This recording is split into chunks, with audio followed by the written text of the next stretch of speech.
Bom, boa tarde a todos e a todas. Espero que todos e todas estejam bem nesse dia de hoje. Então, a gente vai iniciar a nossa quarta aula com o nosso terceiro tema, né, da disciplina de temas atuais, de profissionalização. E hoje a gente vai falar um pouquinho sobre um dos aspectos, uma das possibilidades, né, de prosseguimento dos estudos e da vida profissional também, que é a questão da pós-graduação, né? Então, eu fiz um arquivo, um material para vocês, aliás, fiz dois, me policiando para que não ficasse com caráter só de aula, porque a ideia realmente é ser um diálogo sobre a vida, né, sobre as próximas etapas da vida de vocês, e minha também, por que não? Então, nesse sentido, eu procurei não ser tão formal no que se refere à elaboração de aula, mas fiz uma aula extra e deixei lá o material para vocês. Eu vou apresentar agora aqui para vocês. Quem quiser interromper, por gentileza, fiquem à vontade, eu só vou colocar em tela cheia para ficar melhor a qualidade da visualização, mas, por gentileza, vocês podem me interromper quando vocês acharem mais adequado, quando vocês quiserem, tá bom?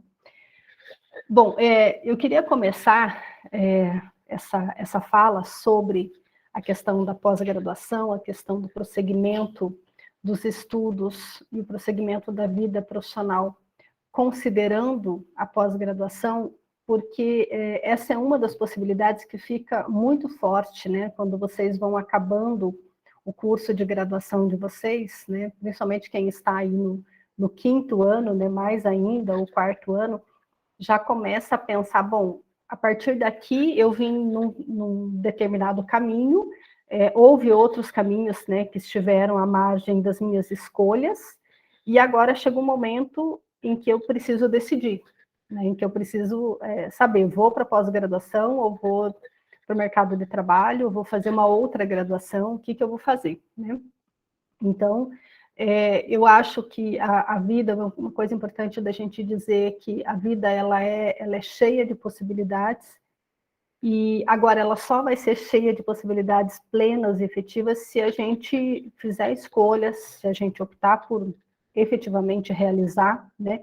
Contar um pouco com a ajuda das pessoas, contar um pouco com o nosso apoio, né, com os recursos pessoais e humanos, né, da nossa vida, da nossa família, das pessoas que estão ao nosso lado, para ajudar nessa escolha. E a gente sabe que essas pessoas interferem bastante, né? Eu penso que no meu percurso histórico, eu tive muito apoio das pessoas, da minha família, mas era um apoio que hoje, né, depois de muitos anos, é que eu consigo olhar e ver que era um apoio no que se refere ao aspecto mais, vamos dizer assim, emocional e apoio moral, que a gente brinca, né? Nós não tínhamos recurso financeiro e meus pais também não sabiam muito bem o que significava esse prosseguimento dos estudos, né? Meus pais trabalhavam na roça, meu pai trabalhava como jockey, minha mãe ajudava no Aras, né? Trabalhando no Aras e era dona de casa. Então, eles não tinham perspectiva do que significava o estudo, o prosseguimento dos estudos, né?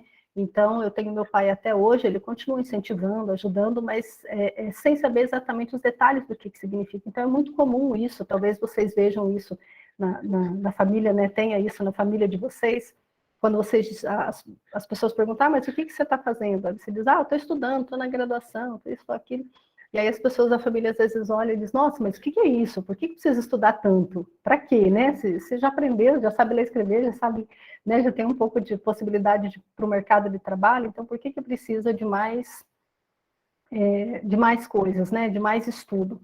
Então, enfim, é um processo interessante que às vezes a gente conta com ajudas que a gente nem imagina como que vem e de que modo vem, né?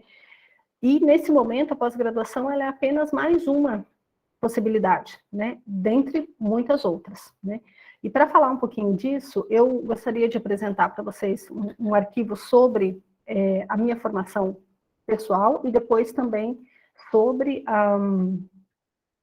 um pouco do que é a pós-graduação, de como que se estrutura a pós-graduação, e vou deixar esse material disponível para vocês, caso vocês queiram saber um pouco mais e me perguntar, a gente vai construindo. Eu tentei colocar junto com o próprio processo meu de formação, o próprio processo de chegada na pós-graduação e as implicações do que foi acontecendo. Tá? Bom, o começo. Como que eu fui parar? Até acho que poderia voltar um pouquinho antes, né, da graduação.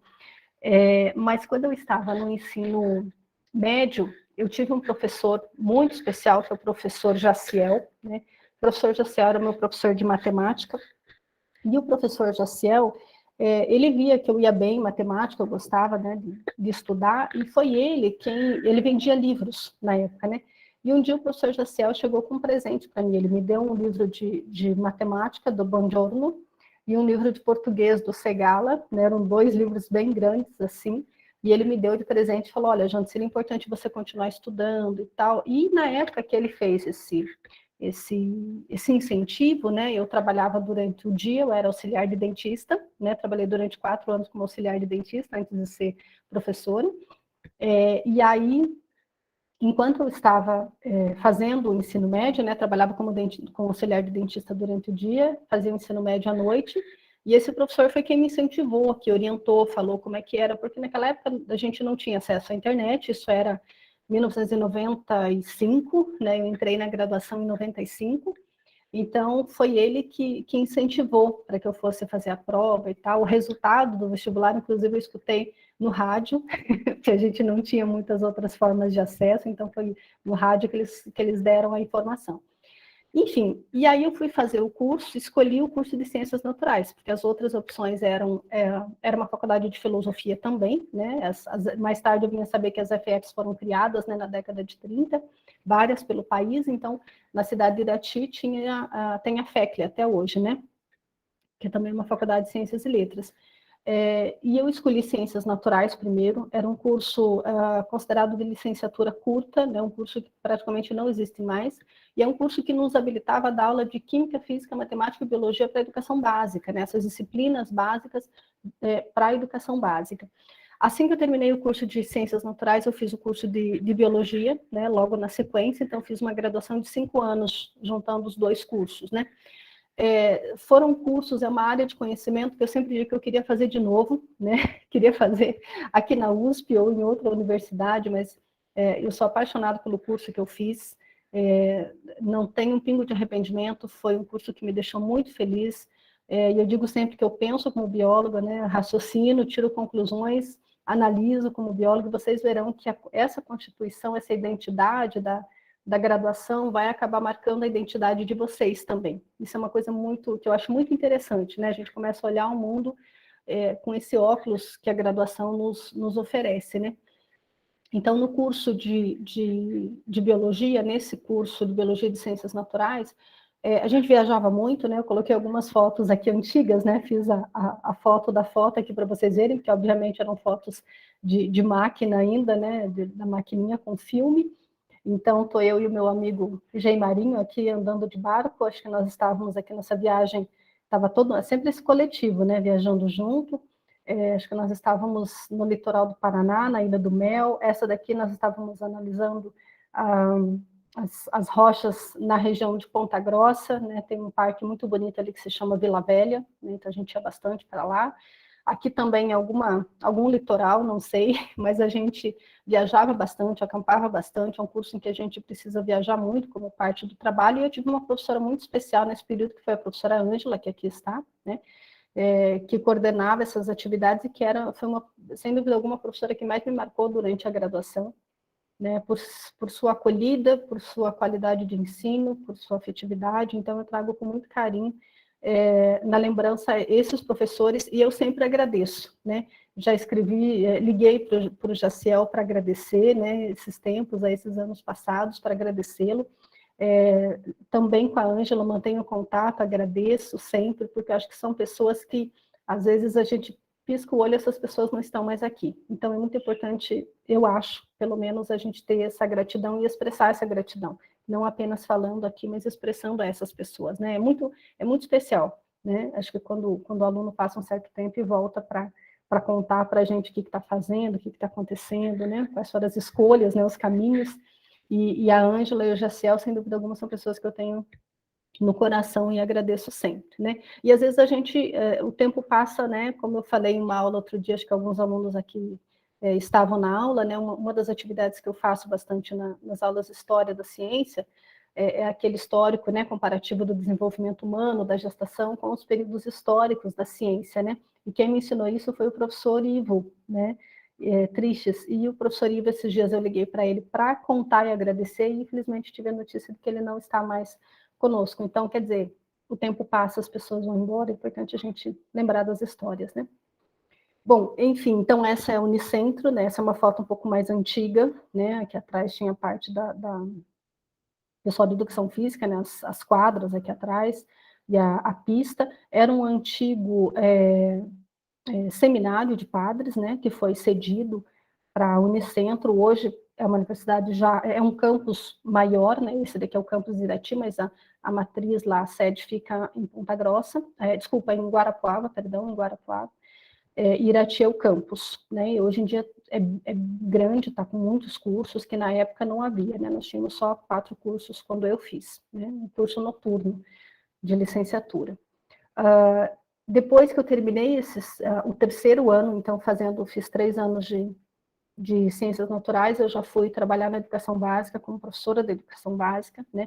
E quando a gente começa o trabalho na educação básica, muitas vezes a gente tem que assumir tarefas que nem sempre a gente domina completamente, né? Por exemplo, eu tive que dar aula muito tempo de física, que era uma disciplina que era a disciplina que eu tinha mais dificuldade na faculdade, né? Mas durante um certo período eu tive que também trabalhar como professora de física, mas eu trabalhei com ciências e matemática também na educação básica, né? No ensino fundamental, e química, física, matemática e biologia no ensino médio, né? Esse aqui é o Colégio Estadual São Vicente de Paulo, um colégio bastante grande da cidade de Irati, né? E que eu tive a grata satisfação de trabalhar com ótimos professores e diretores nesse espaço, né? Trabalhei aqui, trabalhei em mais 3 escolas da cidade de Irati antes de fazer a pós-graduação. E aí, bom, quando que eu decidi fazer a pós-graduação, a seguir os estudos, né? Eu vou falar para vocês, eu não tinha muita noção do que significava a pós-graduação, de fato, né? Quando eu terminei o curso de biologia, eu fiz um curso de especialização, então especialização é lato sensu, né? Também é pós-graduação, mas é um primeiro nível da pós-graduação que a gente chama que é o lato sensu, ou seja, um sentido lato, um sentido amplo, né? É um curso geralmente de 360 horas no mínimo, né? Que é o que a legislação exige. E enquanto eu fazia essas atividades, essas aulas no final de semana, né, era sexta, noite, sábado, às vezes aula no domingo também, era um curso de especialização, e eu tive aula com um professor muito importante, depois eu vim a saber, chamado Otávio Maldaner, né? Então o professor Otávio Maldaner ia até a Unicentro para dar aula para nós lá na universidade, né? E um dia, quando eu estava lá com ele, o professor Otávio me chamou, ele falou assim: Joana, você está estudando aqui, você não quer fazer o mestrado em educação, em ensino, né, na verdade, né, na área do ensino de ciências? E na época eu falei, como que é isso, né? O que é isso? Isso era em 1999, né? Também não tinha acesso a computador ou celular, né? Não existia essa tecnologia ainda, o computador era muito difícil, né? Era um objeto caro ainda. E quando ele fez né, o convite para eu fazer, como é que eu fiz? Imaginem vocês, não tinha acesso fácil a telefone, internet para pesquisar, nada disso, né? E eu morava em Irati, eu morava sozinha numa casinha atrás da escola, né, lá desse colégio São Vicente de Paulo, né? Eu tinha alugado uma kitnet, eu morava lá e dava aula no colégio. E aí, o que eu fiz? Peguei umas fichas de telefone, vocês sabem o que é ficha de telefone? Peguei umas fichas de telefone, fui até o orelhão, liguei para a telefonista e pedi o telefone da paróquia, da cidade de Juí, né, do bairro São Geraldo, que é o bairro onde fica a Unijuí, que é a universidade que o professor trabalhava, né, e trabalhou a vida toda e morava, cidade de Juí, no Rio Grande do Sul. Aí eu liguei para o padre, falei, padre, estou indo para ir fazer uma prova de mestrado e eu preciso de um lugar para ficar, porque eu não sei onde ficar, eu não conheço a cidade. Nesse período eu já não morava mais com os meus pais, né? Eu deixei de morar com meus pais com 15 anos de idade por conta da necessidade de trabalho, né? Meus pais moravam no sítio e para estudar eu fui para a cidade, então trabalhava numa padaria, depois eu passei a trabalhar como dentista, né, como auxiliar de dentista. Mas primeiro eu comecei trabalhando na padaria.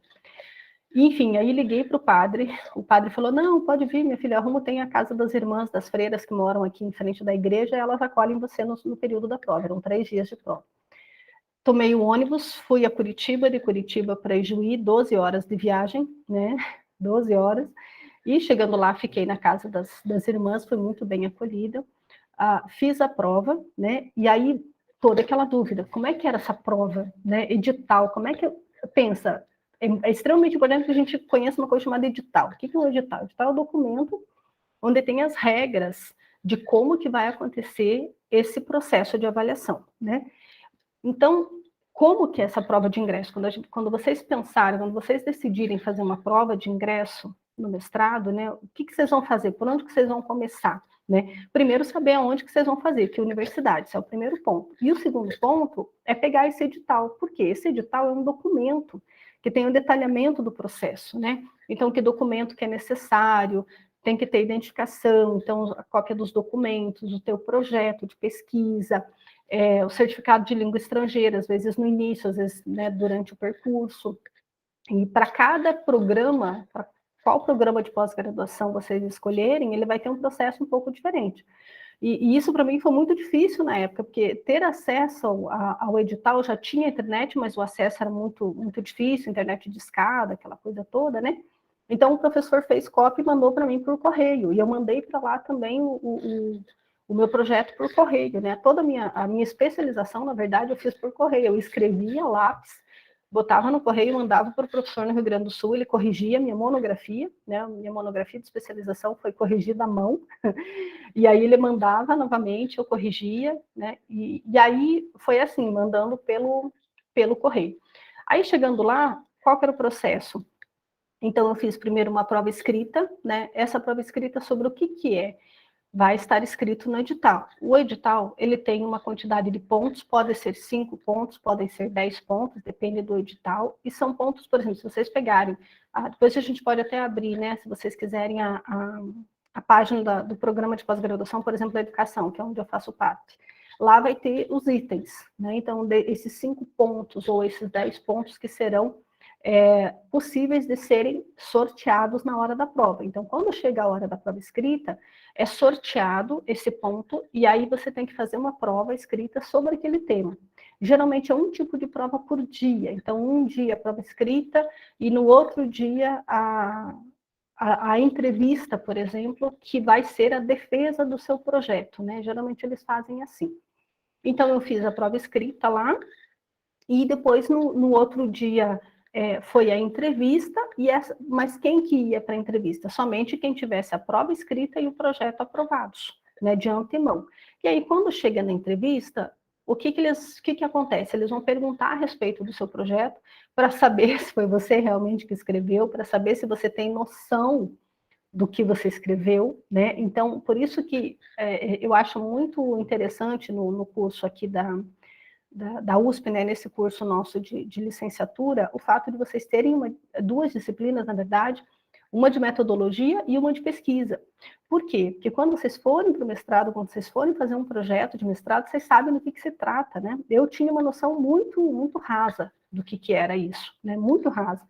Então, vocês, pelo fato de vocês terem essas disciplinas no curso, gente, isso não é comum, né? Isso não é comum. Vocês têm que agradecer lá atrás, né? A professora Glaucia, a professora Yasuko, que foram as primeiras pessoas que desenharam, né?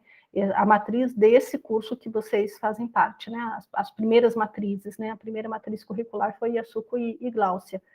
E elas consideraram a importância de ter disciplinas dessa ordem, né? Porque não é comum que todos os cursos tenham, não, esse tipo de exercício, né? Esse tipo de disciplina como exercício.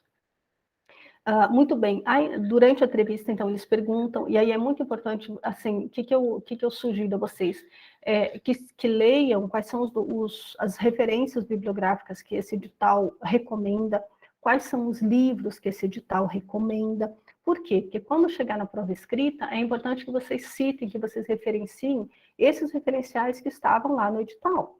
Né? É importante que vocês mostrem que vocês sabem que programa que é esse. Né? Imagine vocês, se eu pego e vou fazer uma prova de mestrado, sei lá, num programa sobre antropologia, por exemplo. Só que eu não sei nada de antropologia. Eu não leio o que precisa em termos de referência teórica.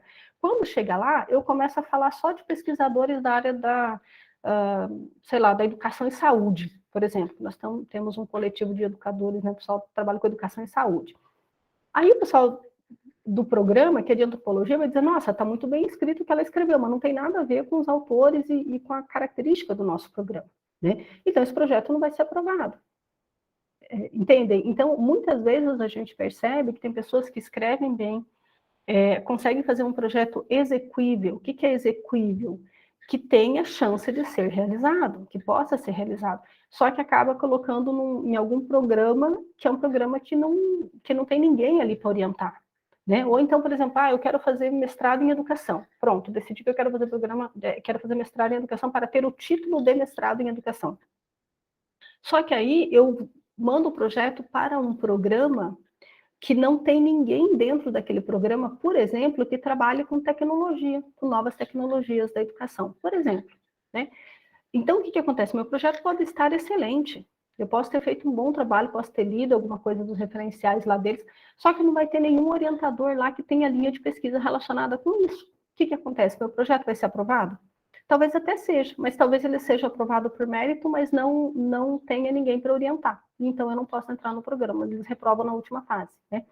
Então, é muito importante que vocês, assim, pensem qual é o título que vocês querem antes de fazer o mestrado. Pensem bem antes, né? Eu sei que muitas vezes vocês se questionam, nossa, será que eu fiz a graduação?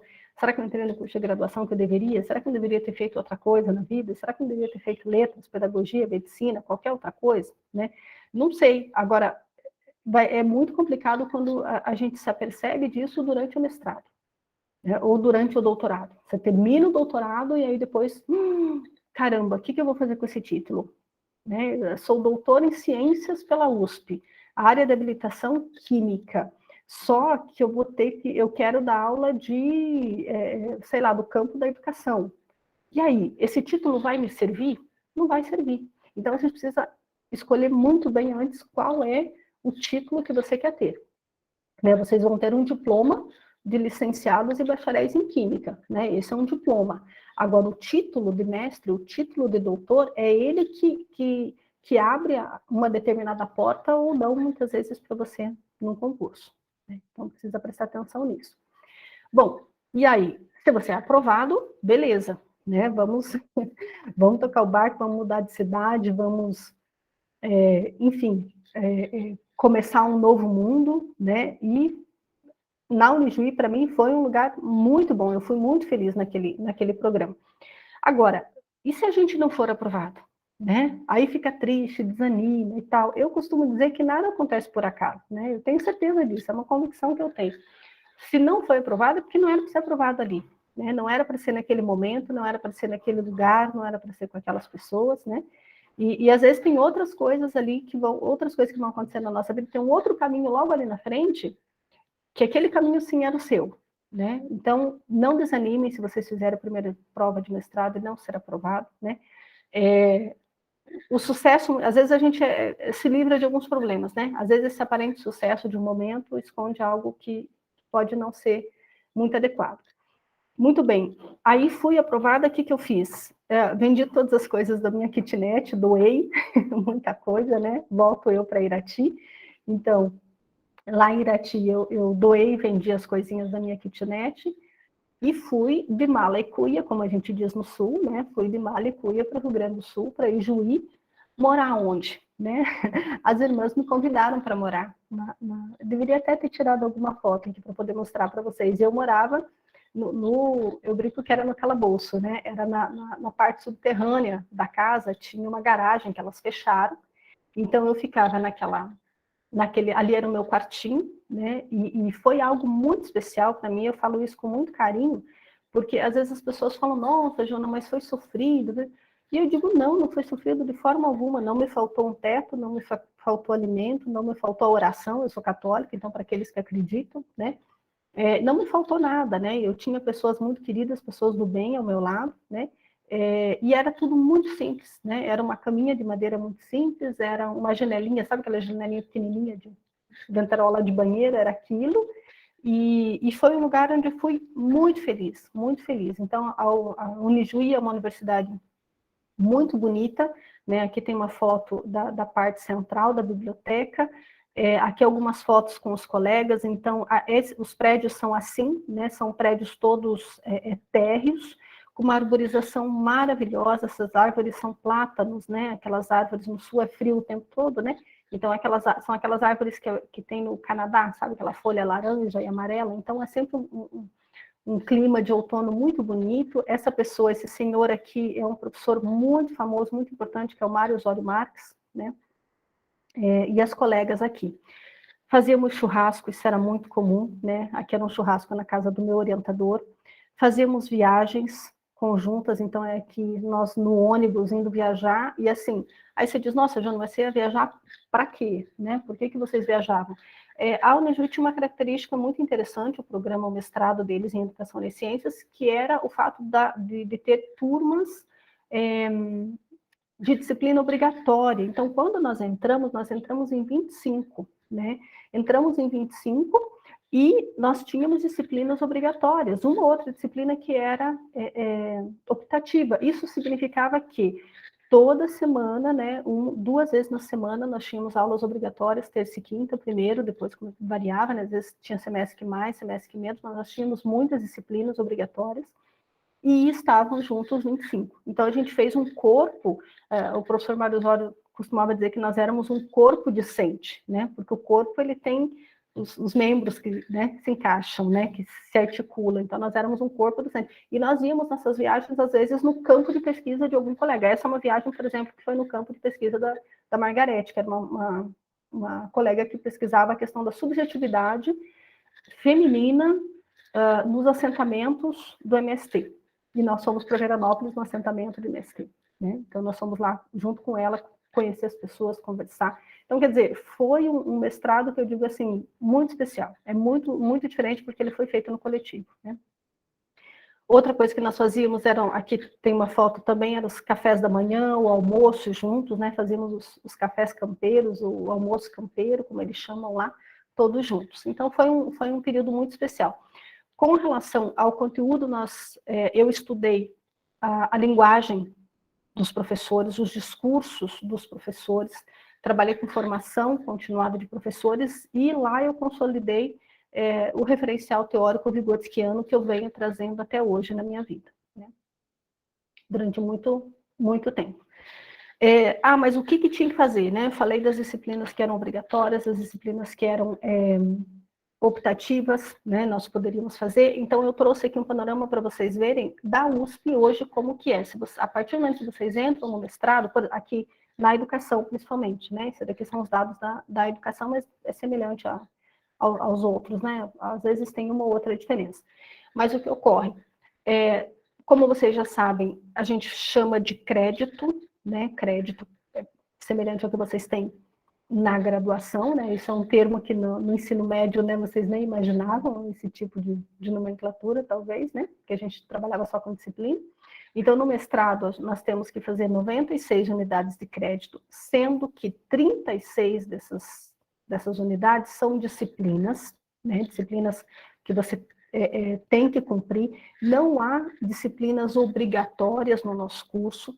Na química pode ser que haja, né? Eu sei que na universidade, como chama? Na USP São Paulo tem, né? No Interunidade são disciplinas obrigatórias, existem disciplinas obrigatórias para participação, né?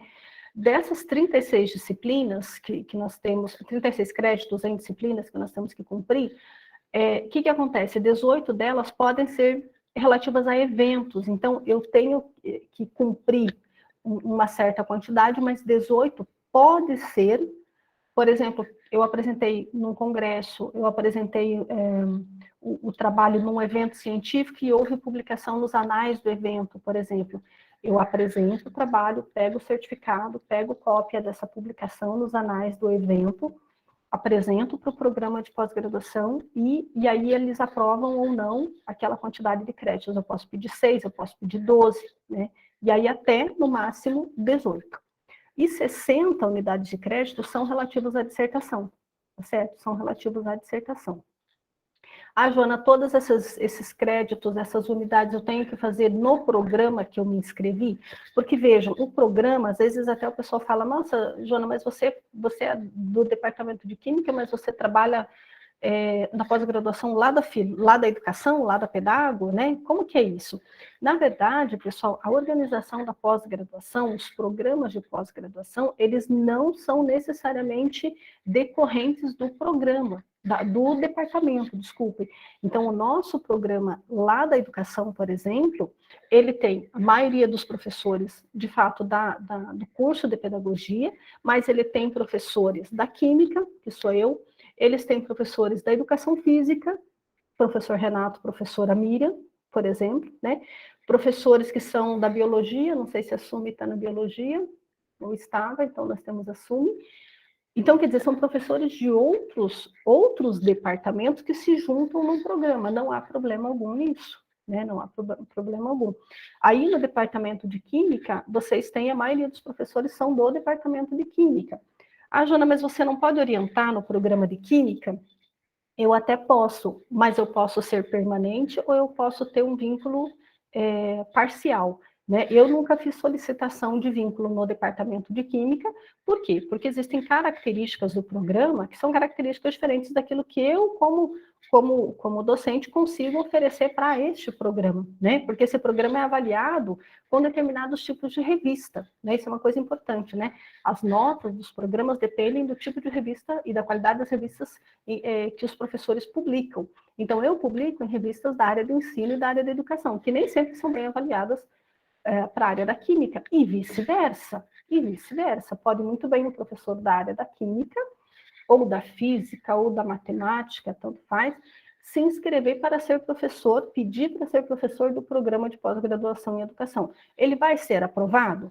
Depende, tem que ver o currículo dele e ver onde que ele publica. Se ele publica em revistas específicas da área da física, da área da química, que não são bem avaliadas no aspecto da educação, pela CAPES, né, que faz a avaliação dos programas, talvez não seja aprovado. Entendeu? Então, não é uma questão de competência, é uma questão de afinidade de área. Tudo bem?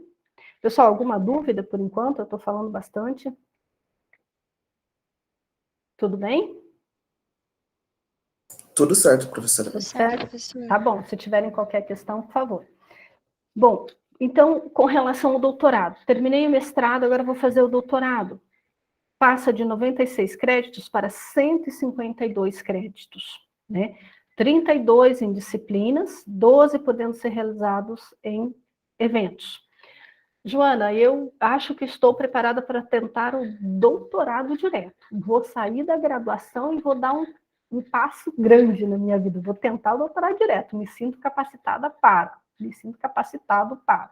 Ok. Você entra em contato, vai na página do seu programa, do programa que você deseja, né, fazer parte, e veja quais são os critérios. Lá na educação você pode? Pode.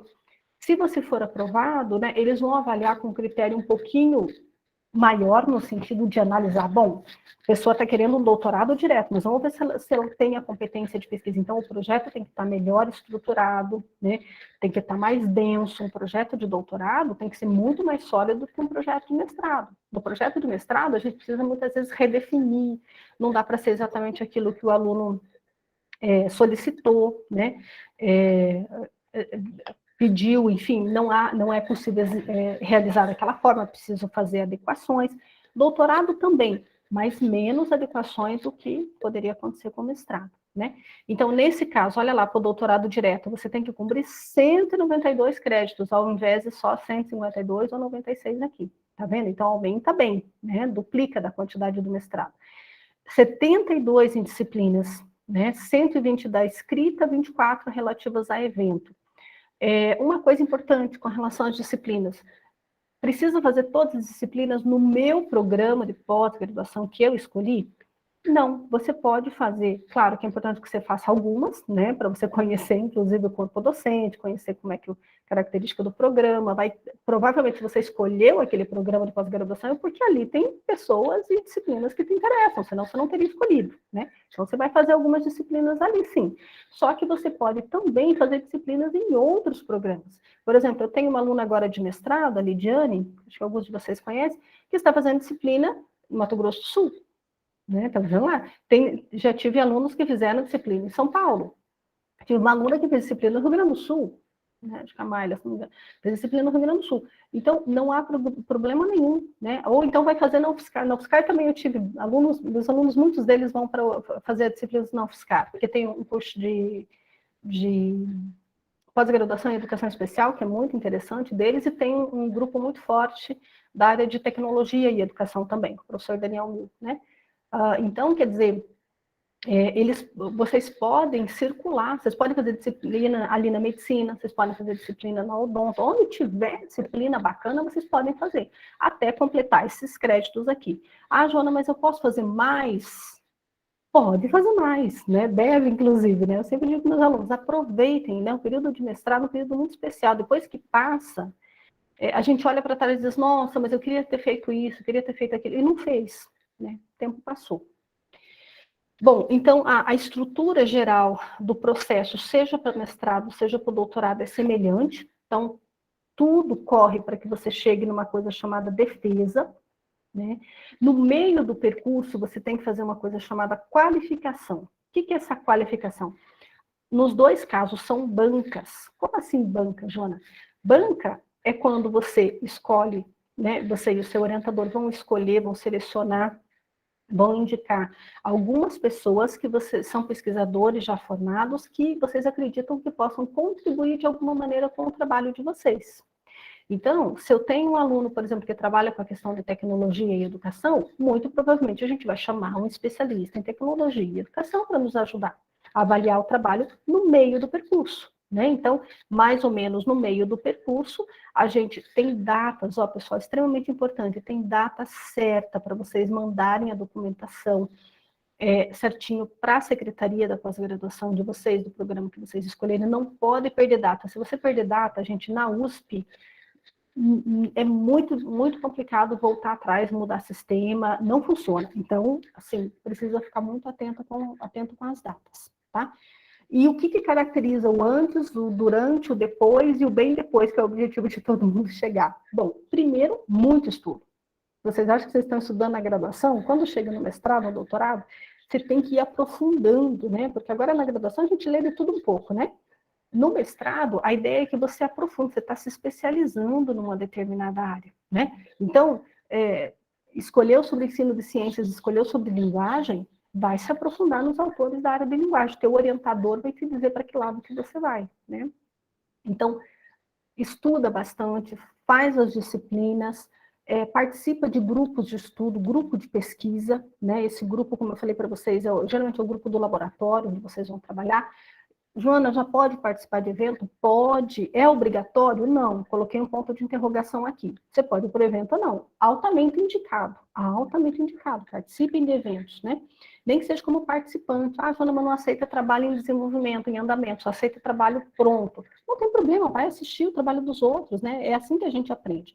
Você começa a construção dos dados. Você já pode começar a análise dos dados antes da qualificação. É altamente recomendado. Né? Não é obrigatório, mas é altamente recomendado. E você faz todo esse processo, aqui é o início do processo de escrita. Quando chega na banca de qualificação, então nessa banca haverá provavelmente 2 ou 3 pessoas, depende do programa. A USP andou mudando as datas agora, tem 2 regimentos ao mesmo tempo, inclusive. A minha banca de qualificação foi com 3 pessoas. A banca de defesa foi com 2, né? Isso no mestrado, né? No doutorado foi muito mais. No doutorado, minha banca de defesa tinha 6 pessoas. Depois eu conto para vocês o porquê. Deu uma aumentada. Era para ser só 5, e no dia tinha 6.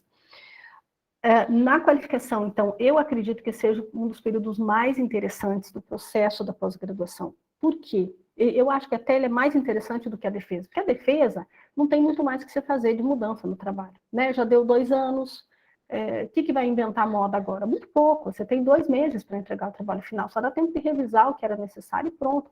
Na qualificação, não, a qualificação a gente pode desmanchar o trabalho, montar o trabalho de novo, dá tempo ainda de pegar mais dados, dá tempo de aprofundar referencial teórico, né? Então, a qualificação, eu sei que os alunos geralmente se assustam mais, é o período que mais os alunos têm medo, mas, sinceramente, para os orientadores, é um dos períodos em que a gente considera mais rico, principalmente se a tua banca é uma banca legal, são professores interessados, né, na melhoria do trabalho, né, respeitosos, isso é extremamente importante. Claro que haverá bancas problemáticas, né, sempre há. Sempre tem gente que gosta de aparecer mais que a estrela, né, tem umas coisas assim, infelizmente a gente tem que enfrentar isso também, né, mas a gente vai conhecendo, né, esse modelo de profissional, ainda bem, tem diminuído, né, há algum tempo atrás era um pouco mais complicado. Bom, fiz a qualificação, e agora, Joana? Bom, entra em crise só um pouquinho depois, né, fica triste porque os professores acharam defeito no teu trabalho, você não escreveu tudo e ficou lindo e maravilhoso da primeira vez. Sim, gente, é assim mesmo, o processo é esse, não tem como, né? Professora, Pois não. deixa eu perguntar uma coisa. Claro. Você falou, né, que o intuito da qualificação, né, de ajudar a melhorar o seu projeto, né? E aí, no caso, por exemplo, você é obrigado, tipo assim, um prejuízo, assim, se alguém te perguntar alguma coisa e você não saber responder? Não é um problema sério. O que é sério? Sério é você tentar responder alguma coisa que você não sabe, ou então bater de frente com a banca. Por exemplo, eu já fui em banca que não aconteceu comigo, mas o sujeito da banca dizia, olha, você tem que mudar isso, mudar assim, assim, assado. E o cara, o menino que estava sendo arguído, ele dizia, não tenho nada que fazer isso, eu já fiz, eu já selecionei. Então ficou uma situação muito desagradável. Não há problema em não saber responder. A questão é que tem que se preparar o máximo possível para que diminua a chance de dar erro. Né? Por isso que tem que estudar muito bem o que é a introdução do trabalho, quais são os objetivos, tem que ter uma metodologia muito bem feita, para quê? E outra, tem que conhecer o teu trabalho, mergulhar, se apaixonar pelo teu trabalho. Saber cada detalhe do teu trabalho para responder, porque você chegar na hora e a banca diz, olha, mas nesse caso aqui, por que você fez assim, não fez assado? Você vai dizer, olha, porque eu analisei todas as condições e a melhor opção naquele momento era essa. Eu agradeço a sua contribuição, está anotado, registrado, gravado. Vou estudar esse autor que eu não conheço ainda, que o senhor trouxe para mim, muito obrigada. Essa é uma postura adequada. Essa é uma postura adequada. O problema não é não saber. O problema assim, a arrogância não faz bem em lugar nenhum. Então não tem problema nenhum não saber. Ninguém sabe tudo. Né? Ninguém sabe tudo, não se preocupe. Tá bom? Tá bom. Não se preocupe. O importante é querer continuar estudando. E por isso que uma dica que eu coloquei lá no final, vou falar agora, né, já que você perguntou, que é o seguinte: assistam as bancas dos outros, assistam bancas da química, da medicina, do não sei o quê. Hoje em dia está tudo online, inclusive. Hoje teve uma banca, eu acho, do professor Luiz Gustavo, acho que é do nosso departamento, que é a banca de livre docência, né, disponível. Né, acho que no determinado período lá. Olha que interessante, assistir uma banca de livre docência. Caramba! Nós podemos assistir uma banca de livre docência. O que é uma banca de livre docência? É como se fosse uma banca de doutorado para subir de nível. Né? Nós, professores, quando a gente quer subir de nível dentro da universidade, a gente tem que fazer mais uma prova de livre docência. Eu tenho que escrever uma tese de livre docência. É mais uma tese de doutorado que a gente tem que escrever se a gente quiser subir de nível. Né? E as provas são públicas. Né? As pessoas podem assistir. Então, assistam as bancas dos outros. Né? Eu acho que eu recebi, acho que hoje ou ontem, um e-mail, acho que do professor Antônio, talvez, eu acho que ia ser de livre docência, acho que vai ser amanhã, inclusive. Amanhã tem também? Eu acho que são 3 dias. Hoje eu vi que tinha alguma coisa às 2 da tarde.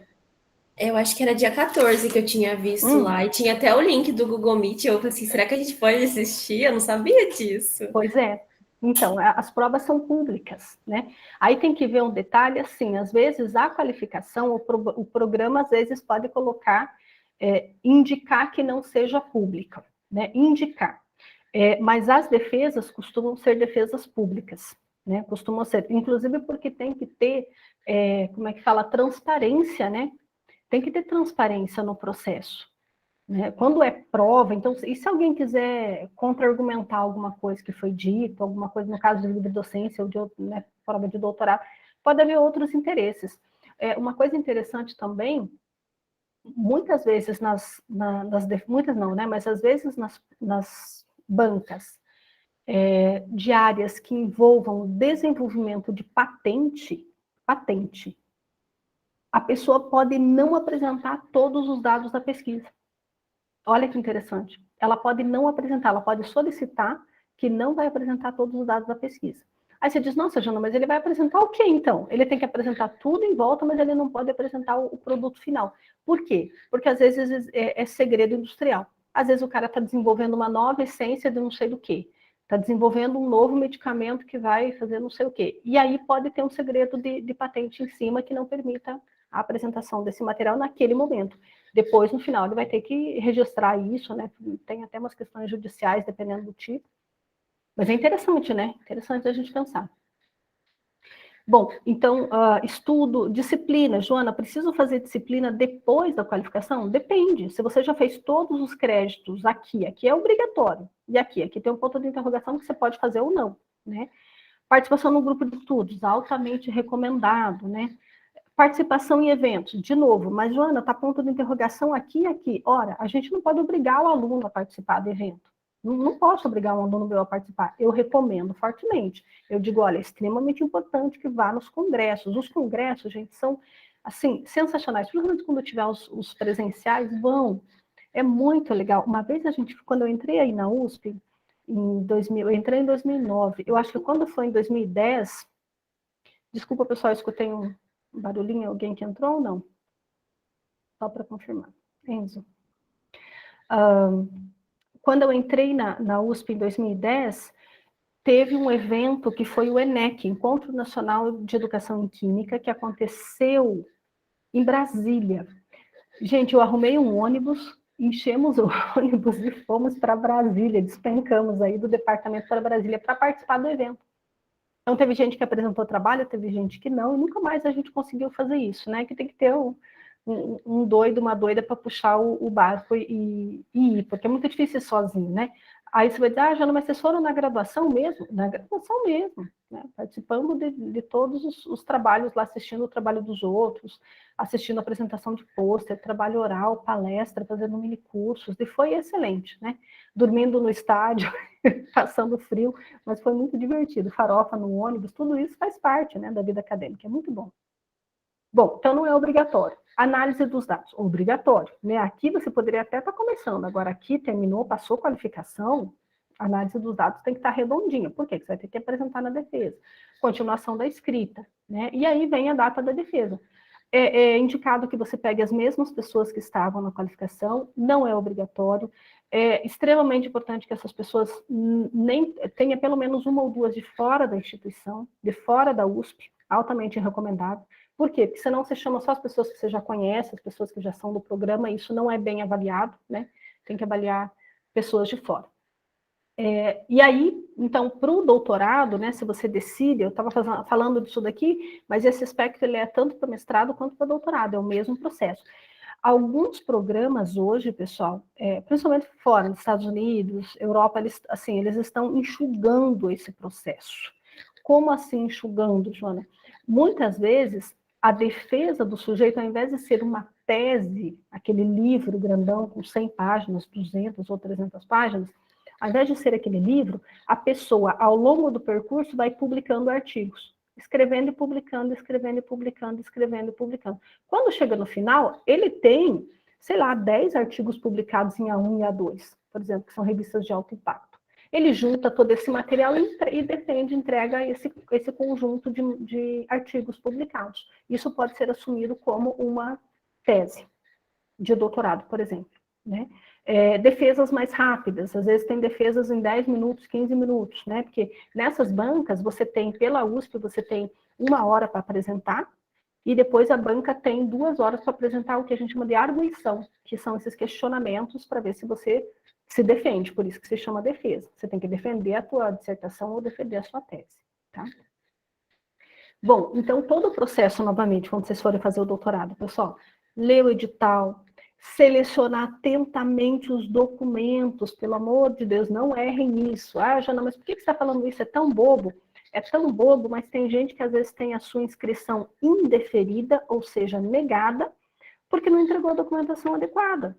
Por exemplo, está escrito lá que é para entregar o currículo no modelo do currículo Lattes. A pessoa vai e faz um currículo bonitinho, com frufru, com não sei o quê. Não está no modelo Lattes, não é aprovado.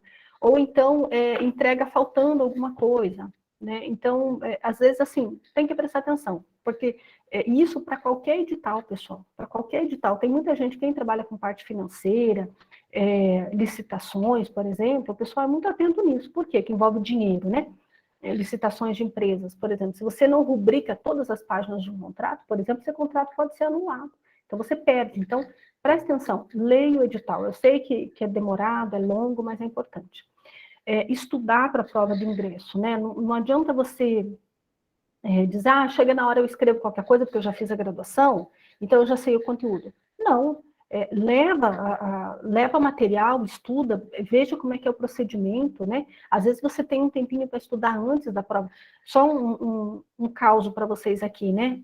Estudar para a prova de ingresso. Quando eu fui fazer o concurso aí na USP, no departamento de Química, o que o edital dizia? O edital dizia que nós tínhamos 4 horas para fazer a prova escrita, né? A primeira prova escrita do meu concurso de docente, né? De todos os professores, colegas de vocês também, né? Colegas do departamento. Nós tínhamos 1 hora para estudar, para fazer rascunho, e depois 3 horas para escrever. O que eu fiz? Levei uma mala de livros, né? Eu nunca me esqueço, eu chegando com a mala, a Bel até falava, né, secretária do departamento, chega a professora Jana com uma mala vermelha, chegou eu com a mala, porque as pessoas não costumam fazer isso, né? Eu levei uma mala, durante 1 hora eu tinha a possibilidade de acessar os meus livros. Então, durante 1 hora, eu fiquei pegando as melhores citações e tal, e fazendo o rascunho. Deu 1 hora, fecho os livros na mala, os meus rascunhos são rubricados pela banca, e então eu faço a prova. Não tem problema nenhum. Então, estudar, saber o que é, né? E eu fiz isso 1 hora antes da prova, porque tem a seleção do ponto, né? Ele sorteia o ponto. Então, deu 8 horas da manhã, sorteia-se o ponto. A prova é sobre história da ciência. Você tem 1 hora para estudar, corre e depois você vai escrever. No mestrado, às vezes tem esse tempo antes, às vezes não tem, às vezes sorteia e na hora e escreve, tá certo? Então, por isso que o exercício da escrita também, isso é outra coisa importante, pessoal. Você pode dizer, Jona, mas será que não vai ser digitando no computador? Eu ainda não ouvi falar de programas que utilizem computador, até porque a pessoa pode, né, copiar de algum lugar, colar, o sistema não é seguro. É na mão. Então, assim, quem tem a letra mais ou menos, vai fazer caligrafia, se prepara, escreva corretamente, exercite escrever com a mão, porque as provas ainda são com a mão, são escritas manuscritas. Então, tem muita gente que reclama que não consegue fazer a prova porque não sabe mais escrever. Só digita, né? E aí depois, quando chega na hora de elaborar as ideias, não consegue fazer introdução, desenvolvimento, conclusão, porque quer deletar, mas não dá para deletar porque você fez na mão. Né? É complicado o negócio. Fazer um Ctrl-C, Ctrl-V, e aí no papel não dá, né? Bom, estudar para a prova de ingresso, fazer a prova escrita no doutorado, às vezes não tem prova escrita, pessoal. No doutorado, às vezes não tem. Às vezes é só o projeto e a entrevista, tá certo? Às vezes é só o projeto e a entrevista. E aí, a aprovação ou não. Mesma coisa, realizar as disciplinas, participar de evento, grupo de estudo, formar uma rede de network importante durante o doutorado e durante o mestrado é muito importante, conhecer as pessoas, por isso que eu falei, participe de eventos, conheça os pesquisadores da área, né? Busque aumentar o contato com as pessoas, isso é muito importante, né? Realizar pesquisa, que pode ser bibliográfica, ou seja, só com livros e revistas e artigos, ou ela pode ser bibliográfica e empírica, ou seja, vou no chão da escola, coletar dado, conversar com as pessoas, gravar entrevista, ou vou para a bancada, né, do meu laboratório, e então publicar os resultados. Né? Eu fiz esse processo todo na Faculdade de Educação da Unicamp, aqui tem uma foto aérea, né, da Faculdade de Educação, ela tem esse formato, parece um asterisco, né, e aqui é a biblioteca, esse redondo aqui é a biblioteca. É muito interessante, porque a biblioteca aqui nesse centro tem um jardim de inverno, é muito bonito o local lá, a Unicamp é muito bonita, todo o campus, né? Eu fiz o processo de mestrado, de doutorado na Unicamp, eu fiz também a prova em Santa Catarina, né, também fui aprovada nas duas, e acabei escolhendo a Unicamp por conta da orientadora. Eu queria ser orientada pela professora Ana Smolka, que era uma das maiores especialistas em Vygotsky no Brasil, e eu optei pela professora Ana Luísa, né? Eu optei realmente pela orientadora, e não me arrependo. Estudei questões de linguagem e desenvolvimento com crianças cegas e com baixa visão, estudando como que essas crianças produzem conhecimento de química e de biologia, né? Estudei Vygotsky e principalmente Lúria, comecei os estudos com Lúria, né? Esse desenho aqui é um desenho de brincadeira, mas ele é mais ou menos sério. Por que eu trago isso daqui? Né? Eu não tinha visto esse desenho, há pouco tempo que o pessoal veio com essa brincadeira, né? Porque hoje em dia tem, acho que até um Facebook da pós-graduação da depressão e tal, o pessoal brinca, né? E muitas vezes as pessoas falam da questão do sofrimento na pós-graduação, isso não é brincadeira, né? Inclusive existem teses e dissertações sobre o sofrimento do discente durante a pós-graduação, a gente pode falar sobre isso, né? Mas isso daqui é sobre, essa brincadeira aqui é para a gente pensar muito bem, porque assim, eu avalio teses e dissertações o tempo todo, né? Eu participo de várias bancas durante o ano, eu oriento trabalhos, né? Como todos os professores, colegas de vocês, né? Colegas do departamento, professores de vocês no departamento. E muitas vezes a gente vê as teses um pouco parecidas com esse desenho. A introdução está excelente, a parte teórica está boa, daqui a pouco começa, né, você espera que o negócio seja melhor e não está. Aí quando vem na discussão, a coisa já começa a desandar, né, a coisa fica mais ou menos, está pouco discutido, e quando chega nas conclusões, minha nossa, né, olha aqui o que virou o pezinho do cavalo, né, tá, nem o tempo para fazer o cabelo não deu. Né, a crina do cavalo aqui, as conclusões. As pessoas não levam a sério a conclusão. As pessoas acham que a conclusão é dizer assim, acabei, tchau, né? Foi bom, obrigado. Não é isso, gente. A conclusão é uma das coisas mais importantes que tem numa tese, numa dissertação. Por quê? Porque é na conclusão que você vai dizer se os objetivos que você colocou lá na introdução foram alcançados ou não. Entendeu? Então, é no final. Então, imagine se você vai e solicita dinheiro, verba para desenvolver um projeto, né, um projeto sério, um projeto caro, e aí você desenvolve o projeto, vamos supor, um projeto para desenvolver a vacina, uma vacina contra a Covid que vai ser efetividade 100%, sem reação, Você começa a fazer o trabalho, de repente você faz uma discussão mais ou menos dos dados, quando chega no final te pergunta, e aí, a vacina funciona? Foi investido milhões e milhões de reais, o que você vai dizer? Você vai dizer, acabei? Não é acabei que eu quero saber se a vacina funciona. Vocês estão entendendo? Então, sempre que vocês tiverem dúvida, né, principalmente se vocês forem para a área do ensino, de educação, faz uma comparação com o investimento pesado que no Brasil, onde tem, não só no Brasil, no mundo todo, onde tem dinheiro é na área da saúde, é na área do desenvolvimento da agricultura, né, de coisas da agricultura, para você ver se as suas conclusões correspondem à resposta dos objetivos que você colocou no início do seu trabalho. Tá? E aí, sim, a humanidade vem produzindo faz uns milênios já. É provado que já tenham escrito exatamente o que você gostaria de ter escrito. Gente, isso é muito comum, muito comum. Os alunos começam a estudar, começam a ler alguma coisa, de repente vem com um texto, professor, eu achei esse daqui, o cara disse exatamente aquilo que eu queria, eu achei tão bonito. É bonito, é perfeito, mas é do cara, é do sujeito, não é teu. E então, copiar sem referenciar, pessoal, são os problemas mais sérios que a gente tem na pós-graduação. Não pode, é crime, né? Isso se chama plágio, né? Tem esse nome, plágio. E você pode responder criminalmente por isso, inclusive, né? Então, seja criativo, leia muito, sistematize as informações, converse com pessoas interessantes para melhorar o teu trabalho, desafie-se, né? Coloca um desafio todo dia, melhora a tua escrita, refine, seja humilde na colocação das coisas, né? Hoje em dia a gente vê muito assim, a Aninha falou disso, né, semana passada. As pessoas terminam, até ontem era um pós-graduando, defendeu hoje, quando é amanhã, já parece que está com o rei na barriga porque virou doutor. Né? E agora eu sou doutor, não preciso mais. a principal característica da ciência é o seu refazimento, né? Refazimento, ela se refaz o tempo todo. O cientista tem que ser esse cara que se renova sempre, né? Reescreva. Fundamental. Esse daqui é o maior problema, gente, sem dúvida alguma, que eu, como orientadora, enfrento com os meus orientandos. Todos, não tem um nem outro. É a pessoa que escreve uma vez, acha que escreveu uma vez e não precisa mais escrever de novo. Escrita é exercício. A gente só fica bom quando a gente escreve bastante, né? Como exercício físico. Quando que você fica bom no exercício físico? Quando você repete. Se você não repetir, se você não fizer de novo o movimento, não tem isso. Você não vai fazer bem feito um asana do yoga de primeira. Não faz, né? E assim, o que acontece é que como escrever é tão penoso, é tão difícil, é tão cansativo, as pessoas não gostam de reescrever, né? Não gostam. Então, não desanime, não é fácil. Fazer pesquisa boa, de qualidade, não é fácil, mas os resultados são incríveis. E aí, por que eu falo da questão da escrita, do refazer e do exercício? Vou fazer uma pergunta para vocês. Vocês aprenderam a ler e escrever. Aí é uma pergunta. Os pais de vocês sabem ler e escrever? Os pais. Está todo mundo respondendo aí, né? Agora me digam, os avós de vocês sabem ou sabiam, né? Quem já faleceu, o pai, a ler e escrever?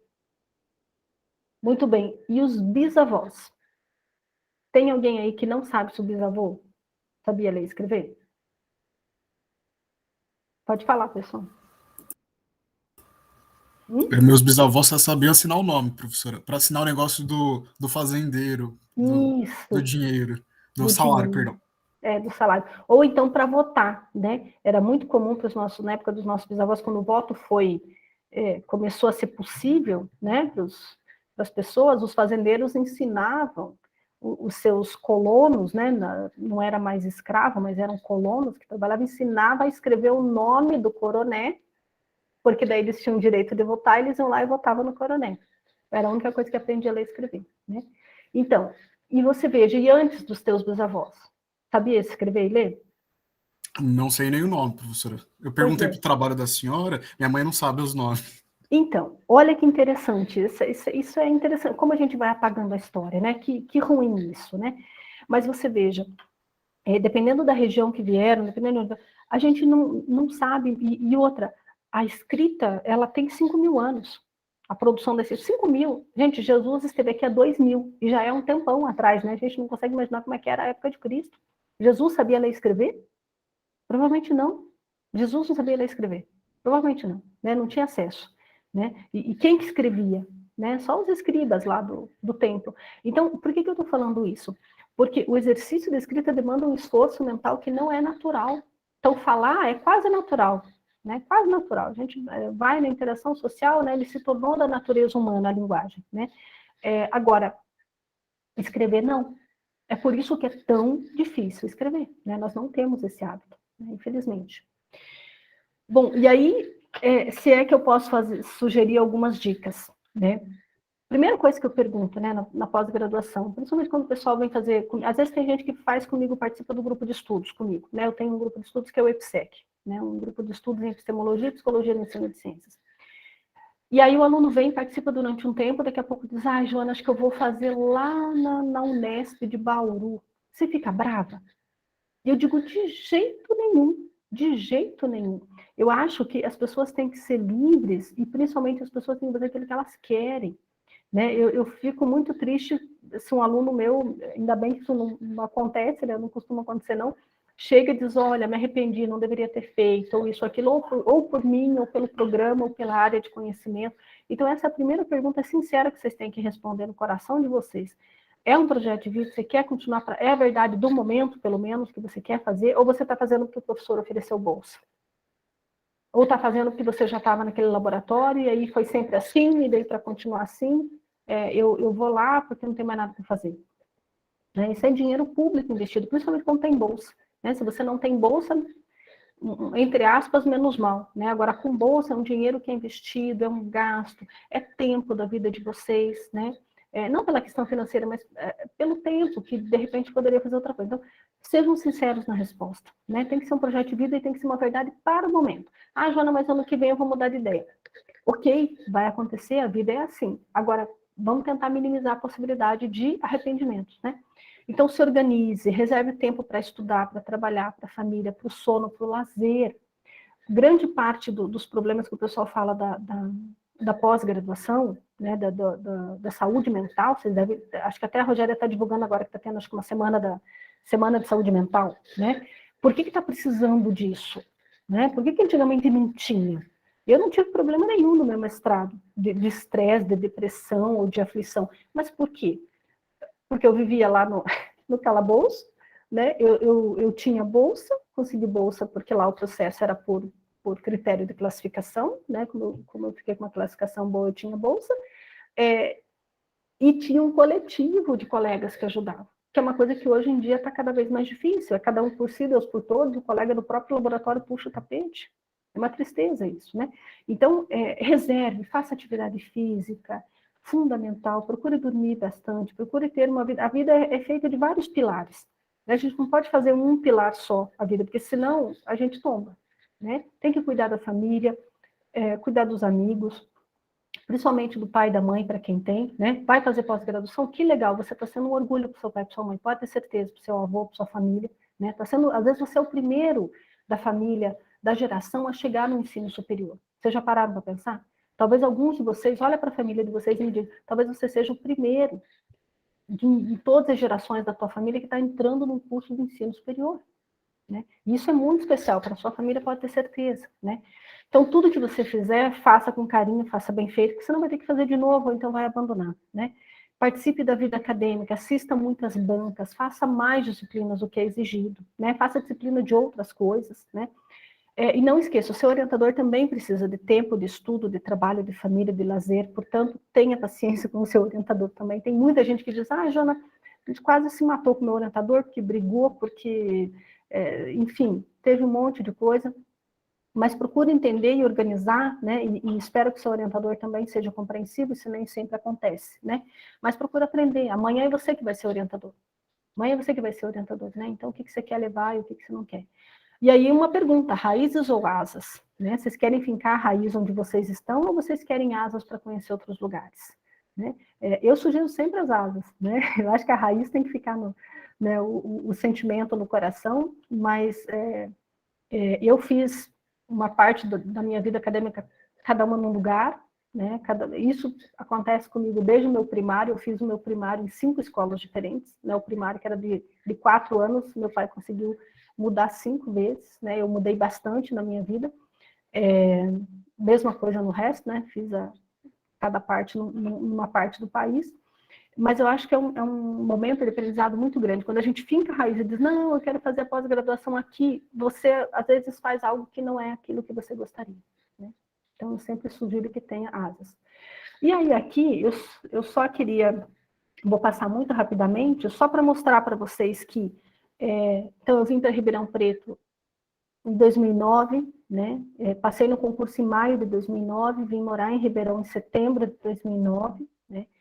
No começo, a mudança foi muito difícil, porque eu tinha salto alto e blusa de couro e maquiagem, e eu tive que mudar completamente, porque eu não conseguia ficar mais de salto alto por conta do calor, e nem de blusa de couro, doei tudo para minhas irmãs, né? E nem a maquiagem, porque derrete, né? Quem não é de Ribeirão vai entender muito bem. Então, as mudanças são muitas, né? As mudanças são muitas. Enfim, e é muito bom, né? Mas eu sinto falta de usar o salto alto, que eu não uso mais. O EPSEC, que foi o grupo de pesquisa que mantém até hoje, foi criado em outubro de 2009. Esses são os primeiros representantes, com muito carinho que eu tenho no coração, Renan, João Francisco, Nayara e Rosângela, né? Participaram da formação inicial. Na época, os meus primeiros projetos se relacionavam às concepções dos licenciandos sobre ciência e epistemologia. Né?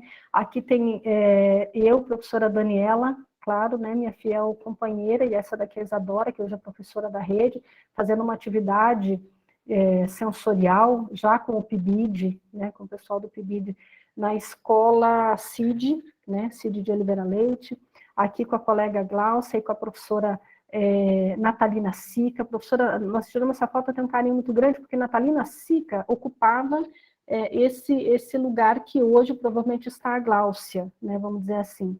Então, era uma professora da área de ensino do departamento que eu não cheguei a trabalhar juntamente, mas ela até hoje é uma parceira muito, muito especial de trabalho, né? Professora Daniela.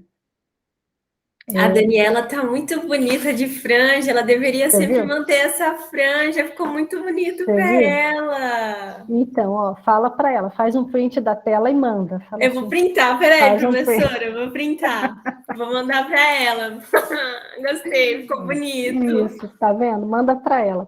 E você sabe que a Dani, eu já falei várias vezes, né, que a Dani é uma das responsáveis pela minha saúde mental dentro da instituição.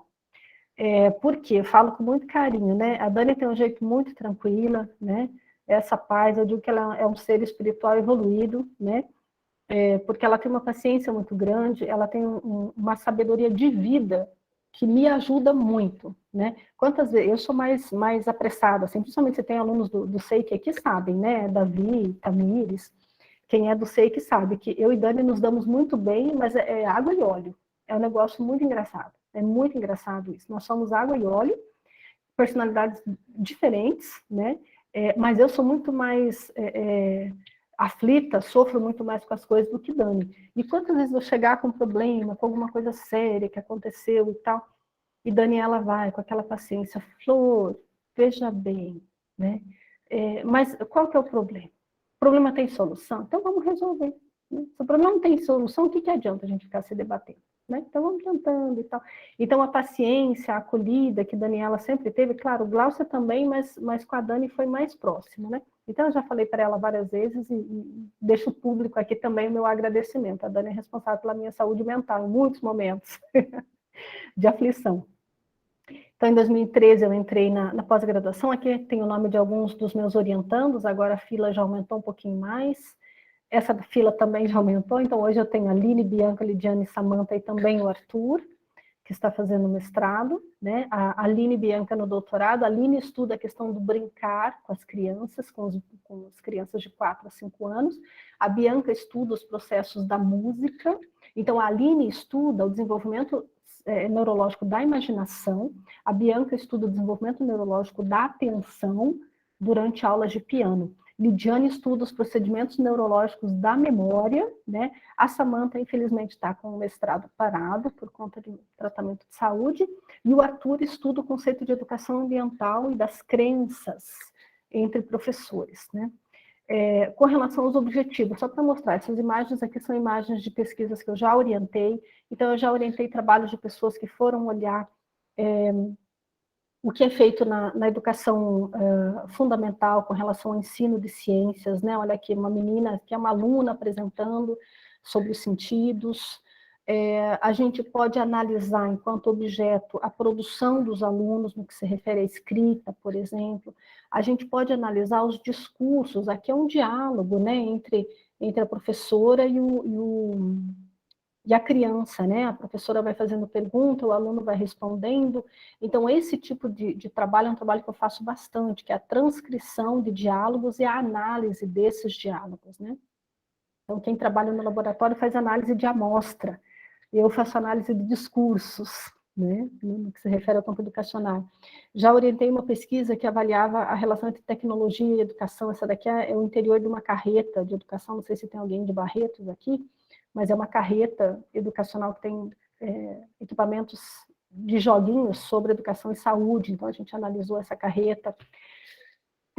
Fiz também a organização de um trabalho, orientei um trabalho em que a pesquisadora analisava se tinha disciplinas da área de educação inclusiva nos cursos. Aqui são todas as universidades e institutos do estado de São Paulo, e esse roxinho bem pequenininho aqui é o dado da nossa pesquisa, olha só.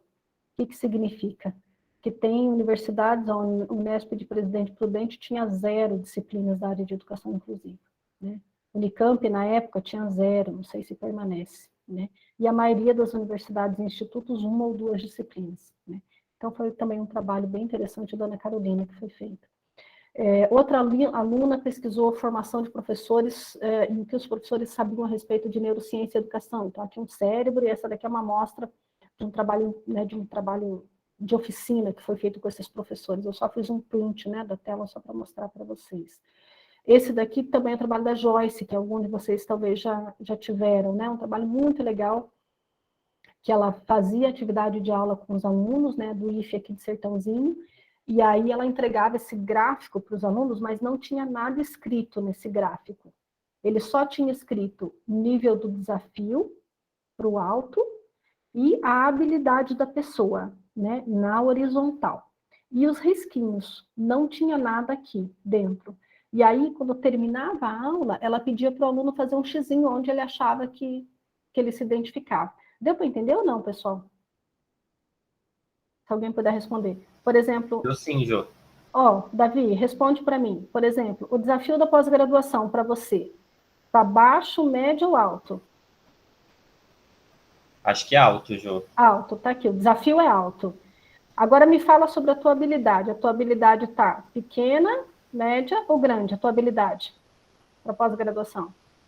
Acho que depende da área, mas a única área que eu acho que eu faria seria na área da educação, então eu colocaria aí no meio, na excitação. Excitação. Então, só que aí o que ela fazia era não escrever como que a pessoa, essa palavra, porque senão a pessoa ficava, né, já ia no termo certo. Então, era um gráfico. Então, esse daqui foi muito interessante, que eu acho que, eu não me lembro agora que aula que era, eu peguei um print só para mostrar para vocês, mas olha essa aula, que desânimo, gente. 16 alunos marcaram que era marasmo aquela aula, 8 alunos mostraram que estava no controle, ou seja, isso foi um dado de pesquisa muito interessante, porque a partir do momento que o professor tem na mão um negócio desse, diz, puxa, preciso melhorar minha aula. Por quê? Porque a maioria dos alunos está dormindo na minha aula. Está sentindo no controle, ou seja, não está se sentindo desafiado, né? A habilidade dele é alta, né? Porque ele está se sentindo bem, e o desafio que eu estou oferecendo para ele é baixo. Isso aqui, eu fico pensando que aquela música... Sempre que eu fico vendo... Desculpa te interromper, Jô, eu tinha até esquecido que meu microfone estava aberto.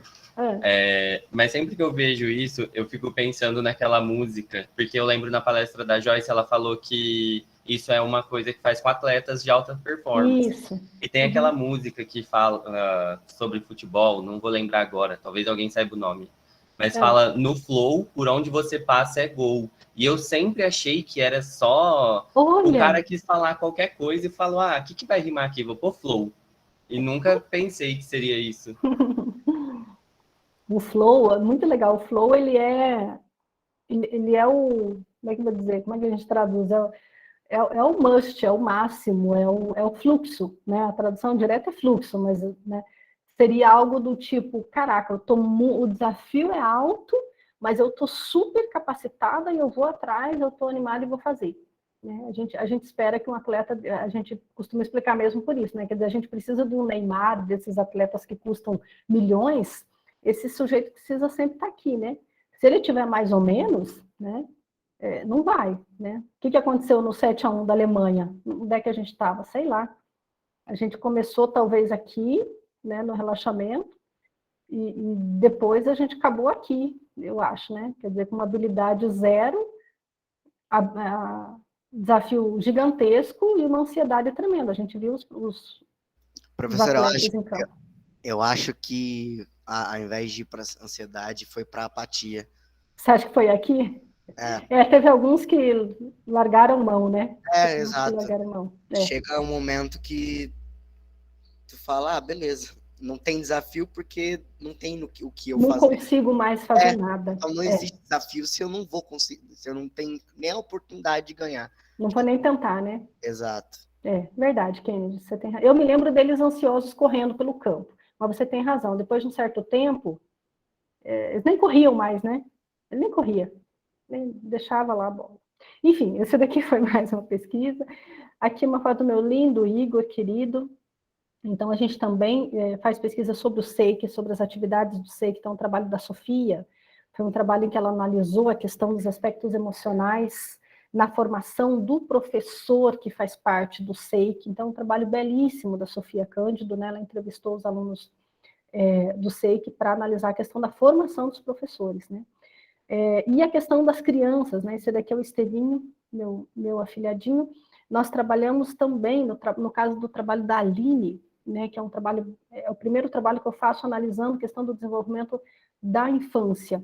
E aí você diz, nossa, Jana, mas ciências na infância, criança, o que a gente analisa são os processos de desenvolvimento, né? E o que a gente tem reparado, já tem identificado no trabalho, né? É muito, assim, estimulante e enriquecedor, que tudo que você trabalha na primeira infância, principalmente nos primeiros 1000 dias, até os 2 anos de idade, tem um reflexo extraordinário no restante da vida, né? Então, por exemplo, se a criança foi acolhida ou não foi, se a criança foi amamentada ou não foi, se ela foi cuidada ou não foi, se ela teve acesso a recursos ou não, se ela sofreu estresse tóxico ou não, tudo isso a gente vê lá na frente, no aumento da ansiedade, na doença mental, nas dificuldades de relacionamento, nos problemas de saúde e coisas básicas, gente, desenvolvimento de psoríase, desenvolvimento de problema intestinal, os problemas de distúrbio mental são mais fáceis da gente identificar, mas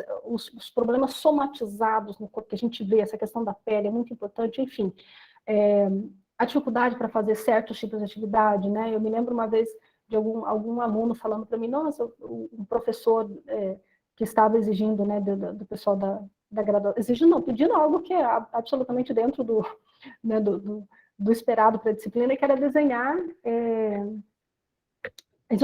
como é que fala? Isomeria, a geometria espacial das moléculas, né? E os alunos tinham muita dificuldade. Aí a gente pensa, nossa, mas olha como muitas vezes assim, o aluno olha aquilo e diz, nossa, mas também olha o ensino médio que eu fiz. Mas também veja que se ficar desenhando é um negócio não sei o que, mas veja porque está muito difícil. E o aluno não consegue fazer uma geometria simples. Aí quando você vai ver, esse tipo de dificuldade está associado lá na infância, porque não foram trabalhadas as áreas para desenvolvimento de área motora cerebral. Aí depois, lá na juventude, vai aparecer o problema, né? Então, quer dizer, a temática da infância, para mim, está cada vez mais importante. Pela infância em si e pelo que ela representa em termos de futuro, né? Para os problemas que aparecem no futuro, né? Com relação aos objetivos, a gente trabalha memória, significação, raciocínio lógico, conceitos, mediação, enfim. Os objetos são diversos e os objetivos dependem também de cada projeto, né? Com relação à metodologia, nós também temos diferentes processos. Geralmente a gente tem uma inspiração etnográfica, ou seja, gravar, registrar o que acontece no ambiente natural, né, de investigação. Então a gente analisa a aula, a oficina, faz diário de campo, grava, transcreve, analisa, né, um pouco do que eu mostrei ali para vocês nos objetos. Essa imagem para referencial teórico, acho importante destacar que quando a gente entra na pós-graduação, pessoal, às vezes você vai fazer pesquisa, o professor fala assim, vai lá no Google Acadêmico e procura os artigos, vai lá na base do Cielo, vai lá na base do PubMed, veja o que foi produzido nos últimos 5 anos, e esse vai ser a tua base teórica, né? Quando a gente trabalha com educação, isso é só a introdução do trabalho, né? Pesquisar o que tem sido produzido nos últimos 5 anos é só para você dizer, vamos ver se eu tô no sentido certo. Referencial teórico para nós é algo bastante consolidado. Geralmente são autores mais antigos, autores que têm uma teoria consolidada, né? E eu gosto muito de usar essa imagem aqui, que eu acho muito especial, porque Teuros significa lançar luz sobre alguma coisa. Então, o teu referencial teórico é a luz que você carrega. Se o teu referencial teórico for uma vela, vai iluminar muito pouco o teu objeto de investigação. Agora, se o teu referencial teórico foi forte, você conhece bem ele vira um holofote. Ele vira um holofote, aí você ilumina bem o objeto que você está tentando interpretar, né? E essa imagem eu gosto, por quê? Porque tem outros referenciais teóricos pendurados aqui, ó. Só que ela tem o dela, né? Então é muito importante isso, que vocês saibam quem acompanha vocês, quem é o referencial. Por exemplo, o meu referencial teórico, eu digo com certeza, é Vygotsky, a abordagem histórico-cultural, é o Luria junto com Vygotsky, que faz parte do mesmo grupo, né? Então, há outros, sem dúvida alguma. M. Pichler, eu adoro, Piaget, respeito demais, né? Maturana, minha inspiração biológica, né? Quer dizer, tem autores de todas as ordens. Agora, quem é que eu carrego junto? É o Vygotsky, né? Esse é o crivo. E aí esse lindo aqui, né? O Vygotsky e aqui o Luria, os dois atuando, só para vocês conhecerem um pouquinho mais. São 2 autores russos, né? Do início do século passado. E hoje eu tenho trabalhado, como vocês já sabem, bastante, tentando entender como que acontece o processo de elaboração conceitual, no que se refere ao desenvolvimento neuropsicológico, né? Algumas outras informações de estudos sobre neurônios, sinapse, aí você diz, nossa, Jona, mas você está estudando o neurotransmissor? Não, eu não sou especialista em neurotransmissão, mas eu tenho que estudar para saber como os neurotransmissores interferem no processo de aprendizagem. Joana, você está estudando medicamento?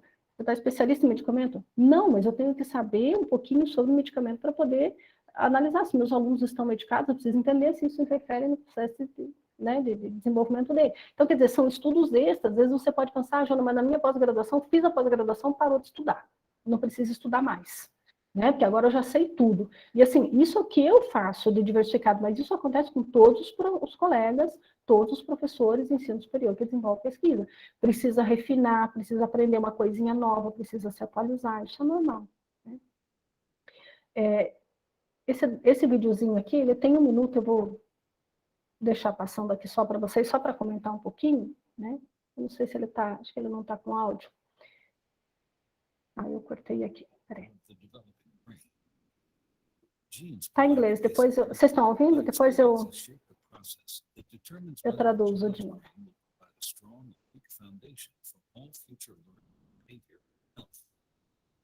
During this important period of brain development, billions of brain cells called neurons send electrical signals to communicate with each other. These connections form circuits that become the basic foundation of brain architecture. Circuits and connections proliferate at a rapid pace and are reinforced through repeated use. Our experiences and environment dictate which circuits and connections get more use. Connections that are used more grow stronger. Meanwhile, connections that are used less fade away through a normal process called pruning. Well-used circuits create lightning-fast pathways for neurosignals to travel across regions of the brain. Simple circuits form first, providing a foundation for more complex circuits to build on later.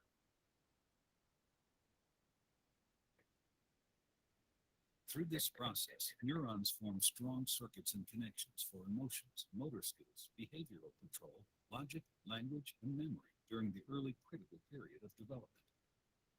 With repeated use, these circuits become more efficient and connect to other areas of the brain more rapidly. While they originate in specific areas of the brain, the circuits are interconnected. You can't have one type of skill without the others to support it. Like building a house, everything is connected, and what comes first forms a foundation for all that comes later.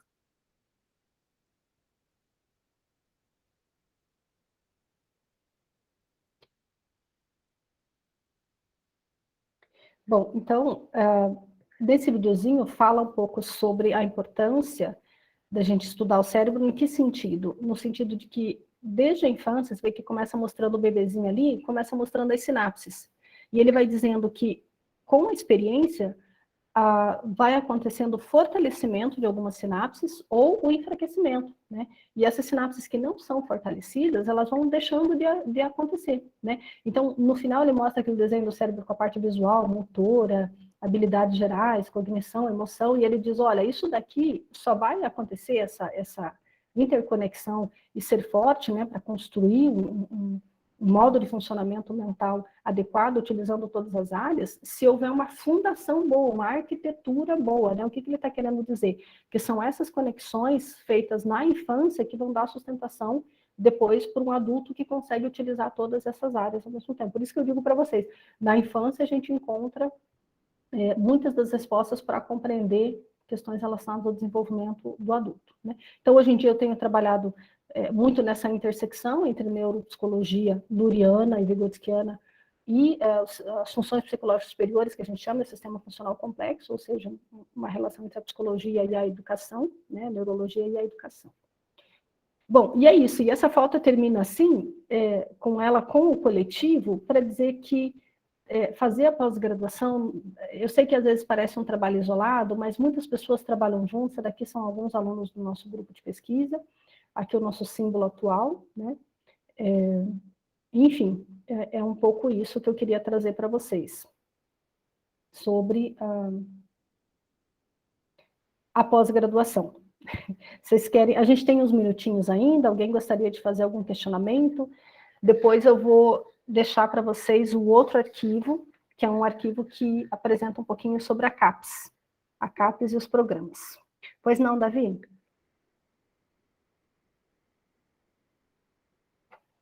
Pois não. Desculpa, Jo, tive um problema aqui para ligar o microfone. Ô, Jô, eu tenho uma dúvida que foi só um questionamento que eu estava levantando com a minha namorada esses dias, que quando a gente era mais novo, pelo menos eu e ela também concordou, a gente ouvia bastante falar sobre fazer uma graduação para entrar no mercado de trabalho, tendo ali um passo à frente do que os outros candidatos ali para essa futura vaga que você vai se candidatar. E que hoje parece que ter uma pós-graduação significa esse passo à frente, e a graduação já não é mais esse passo à frente. Que a gente estava vendo vagas de emprego e tudo mais, e cada vez mais eles exigem Excel avançado, inglês avançado, não sei o que avançado, para te pagar uma coisa muito pouca, porque você só tem a graduação. E aí eu fiquei pensando, tipo, que agora parece que você precisa ter uma pós para poder entrar no mercado de trabalho tendo um diferencial, porque a graduação já é um negócio ali que já no mercado de trabalho está se tornando tão comum que já não é mais tão valorizado. É uma ótima percepção essa sua, e ela depende da área, Davi, uma coisa importante de pontuar para vocês, que é o seguinte, depende da área de conhecimento também que você está. Vocês já devem ter visto com o pessoal lá da FEA que eles costumam ter bastante MBA, vocês já viram? Esse MBA é um tipo de pós-graduação mais aligeirada, mais rápida, né? E geralmente voltada para empreendedorismo, para mercado de trabalho, para o mercado financeiro. Se você tem um MBA, muitas vezes já é suficiente para te abrir um monte de porta. Agora, não adianta ter o certificado, porque uma pós-graduação do tipo Lato Sensu ou do tipo MBA, ele te dá uma coisa chamada certificado. Ela não te dá um título. Título é mestre e doutor. Tá? Então, o resto é certificado. Você, com esse certificado, ajuda? Ajuda. Você chega na empresa, olha, fiz MBA disso, fiz um curso de Excel avançado, não sei das quantas, tenho inglês fluente, não sei o que, essas coisas. É isso que vai, na hora de efetivar, na hora de trabalhar, que vão selecionar você ou não. Não adianta você só ter no papel, né? Às vezes você pode ter um título de doutor, mas na hora de efetivar, na hora do dia a dia, né? Você passa por um processo de treinamento ali que você não se sustenta, e as empresas não querem pessoas assim. Então, o mercado é muito competitivo. Essa área de mercado de tecnologia, mercado financeiro, essas coisas, se o cara for mais ou menos, pode ter título de doutor, ele não para. Doutor ou pós-doutor, não para. Né? Não adianta, não se sustenta. Agora, depende da área. Por exemplo, Jonei, na educação. Se eu quero dar aula no Estado, quero ser professor do Estado, adianta, aumenta um pouco o teu salário, você entra um pouquinho diferente até o mestrado. Doutorado, o governo do Estado simplesmente não reconhece. Você pode ter 3 doutorados, você vai receber o mesmo salário do teu outro colega, porque depende do tipo de concurso público que você faz, né? O tipo de entrada que você tem. Se você entra como categoria O, ou se você entra como professor efetivo. Então, depende. Agora, uma coisa que eu digo, Davi, coisas que dei uma pesquisada, por exemplo, sobre as profissões do futuro. Que tipo de profissão vai ser usada, vai ter no futuro, e esse futuro próximo. Já tem um monte, né, de profissões aí que são profissões do futuro, são profissões que vão acontecer logo. Essas pessoas que vão ser necessárias, esse tipo de coisa que vai ser necessário. Quando às vezes a gente fica pensando, você tem que fazer... Por exemplo, antigamente era importante ter curso de datilografia. Se você não tivesse curso de datilografia, você não conseguia fazer nada. Né? E hoje, quando a gente olha e diz, nossa, mas para que eu preciso da datilografia? Olha a velocidade com que eu tenho dificuldade, né? Mas a velocidade com que vocês digitam no celular é uma coisa que desenvolveu por habilidade. Hoje em dia, vocês vão fazer um curso de datilografia? Alguém já ouviu falar em divulgação de curso de datilografia? Ninguém mais faz, é um curso que desapareceu. Então, pensa, o dono do cursinho de datilografia vai morrer de fome hoje, não adianta. Né? Então, depende da área. O que eu digo é, invista no inglês, né? O inglês é extremamente importante para todas as áreas, não só para você trabalhar falando inglês, escrevendo inglês, mas para você poder ler e se preparar para outras coisas, inclusive. Né? As coisas são feitas em inglês. Outra coisa que é legal, se formar na área de tecnologia, cursos. Hoje, isso é uma coisa boa que essa pandemia trouxe, foi isso, né? Aprender a mexer em Canva, aprender a mexer em plataformas específicas, no Orange que vocês trabalham, né? É esse tipo de coisa que vai dar sustentação para as profissões do futuro, né? Sem dúvida alguma. Uma boa percepção, Davi. Não sei se era para responder, se era mais para comentar, desculpe, Davi. Era isso? Era mais para comentar mesmo, que foi uma coisa que a gente discutiu aqui ao longo dessa semana, porque ela e a turma dela vai se formar, então cada um já tá, um quer ir trabalhar, então. um quer ir fazer pós. Aí a gente Então. entrou nessa discussão. E a pós, assim, o pessoal geralmente fala, vou fazer pós. O que é a pós que o pessoal fala? É a especialização, é o lato sensu, aquele 360 horas que você faz EAD online e um monte de lugar oferece. Mesmo a graduação, se vocês entrarem na internet, vocês vão ver a quantidade de curso de graduação que tem aligerado, de 3, 4 anos, que você faz EAD presencial de vez em quando, né? Então, o governo abriu bastante brecha esses últimos anos para essas graduações mais aligeradas. A gente precisa tomar um certo cuidado, porque às vezes a pessoa tem um título de graduação, mas quando vai ver, por exemplo, infelizmente assim, nem sempre é uma avaliação adequada. Por exemplo, formação de professores é uma coisa que massificou. Por quê? Porque o governo colocou a exigência do curso de pedagogia. O que aconteceu? Todo mundo que não tinha curso de pedagogia correu para fazer. Mas quem que tem tempo de fazer 4 anos dentro da universidade? Às vezes a pessoa não tem. Às vezes tem filho, tem neto, já não vai voltar para a instituição. Faz um curso EAD. E aí, por isso a crítica muitas vezes é o EAD mal feito, né? Eu não tenho crítica ao EAD, eu tenho crítica ao EAD mal feito. E as pessoas começaram a fazer curso, principalmente de pedagogia, né? Exato. Muitas vezes a pessoa vai fazer um curso de pedagogia porque a exigência é essa, aí é um curso de pedagogia super ruim, não tem uma avaliação adequada, é um curso de letras, né? Eu cansei de ver pessoas formadas em letras que falam com erros que são erros muito básicos, né? Muito básicos. A nossa língua, ela não é simples, né? Falar corretamente o português não é fácil, e nós deveríamos ter uma formação muito melhor na graduação para falar, melhor, né?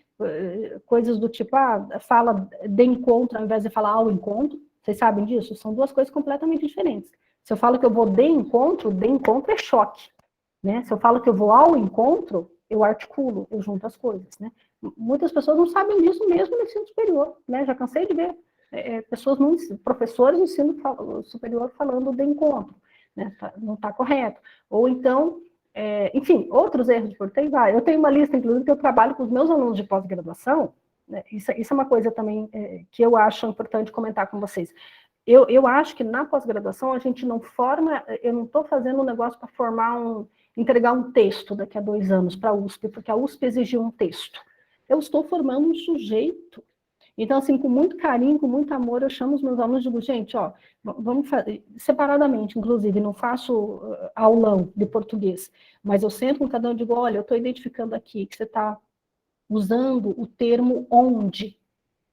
O termo onde a gente só usa para lugar, aí eu peço licença, digo, olha, você aceita que eu comente algumas coisas sobre a tua escrita de português?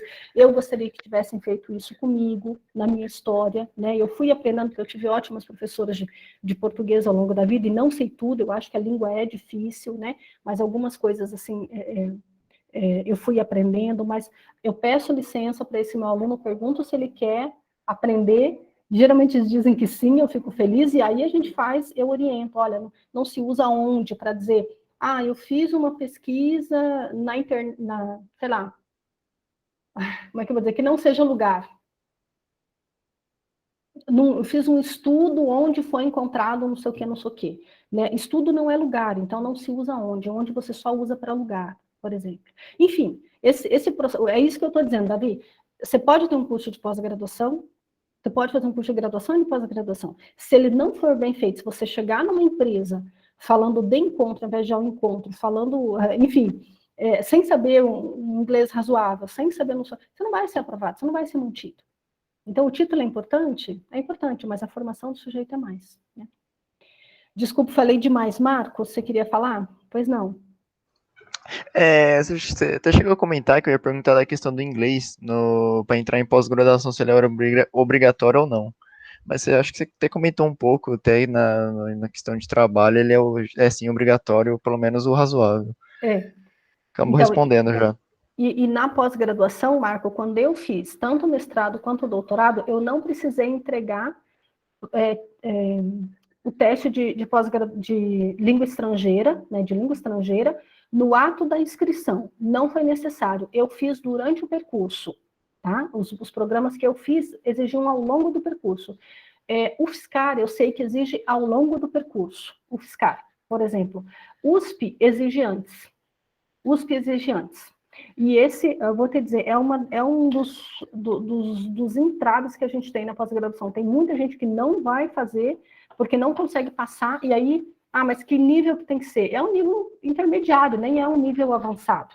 Só que como que você faz essa prova de inglês? Você estuda, se prepara, você vai numa escola que ofereça o teste, que seja certificado, por exemplo, o TOEFL, né, que é um dos que as pessoas fazem bastante, ou o TEAP, né, e aí é língua estrangeira. A única exigência que se pede é que seja um tipo de língua no mestrado e um outro tipo de língua no doutorado, né, não precisa ser o inglês, pode fazer francês e italiano, não tem problema nenhum, né, tem que ser língua estrangeira, só isso. Ou então, às vezes o programa exige, né, mas eu acho pouco provável, geralmente é língua estrangeira. E aí você vai fazer o TEAP, por exemplo, ele exige 70 pontos no TEAP, estou inventando aqui, né, então se você tirou 55, se você tirou 60, você não tem o certificado. Aí, se você não tem o certificado com aquela nota exigida pelo programa, você já não consegue entregar a documentação adequada, que é uma daquelas partes que eu falei. Tá? Então, na pós-graduação acontece isso. Uhum. Obrigado, Joana. Imagina. Pessoal, mais alguma questão? Mais alguma dúvida? Ok? Bom, eu vou colocar, então, o arquivo que eu falei para vocês da CAPES. Eu vou só colocar aqui rapidinho o site da Filô. Peraí, deixa eu compartilhar com vocês, que eu vou mostrar um pouquinho de como que vocês buscam, tá? Se vocês tiverem interesse em saber aqui da Filô, tá? Então, vocês procuram pelo site da faculdade. Então, você chegou aqui no site da faculdade, da Filô, você vem aqui em pós-graduação. Na pós-graduação, tem um link que se chama Programas.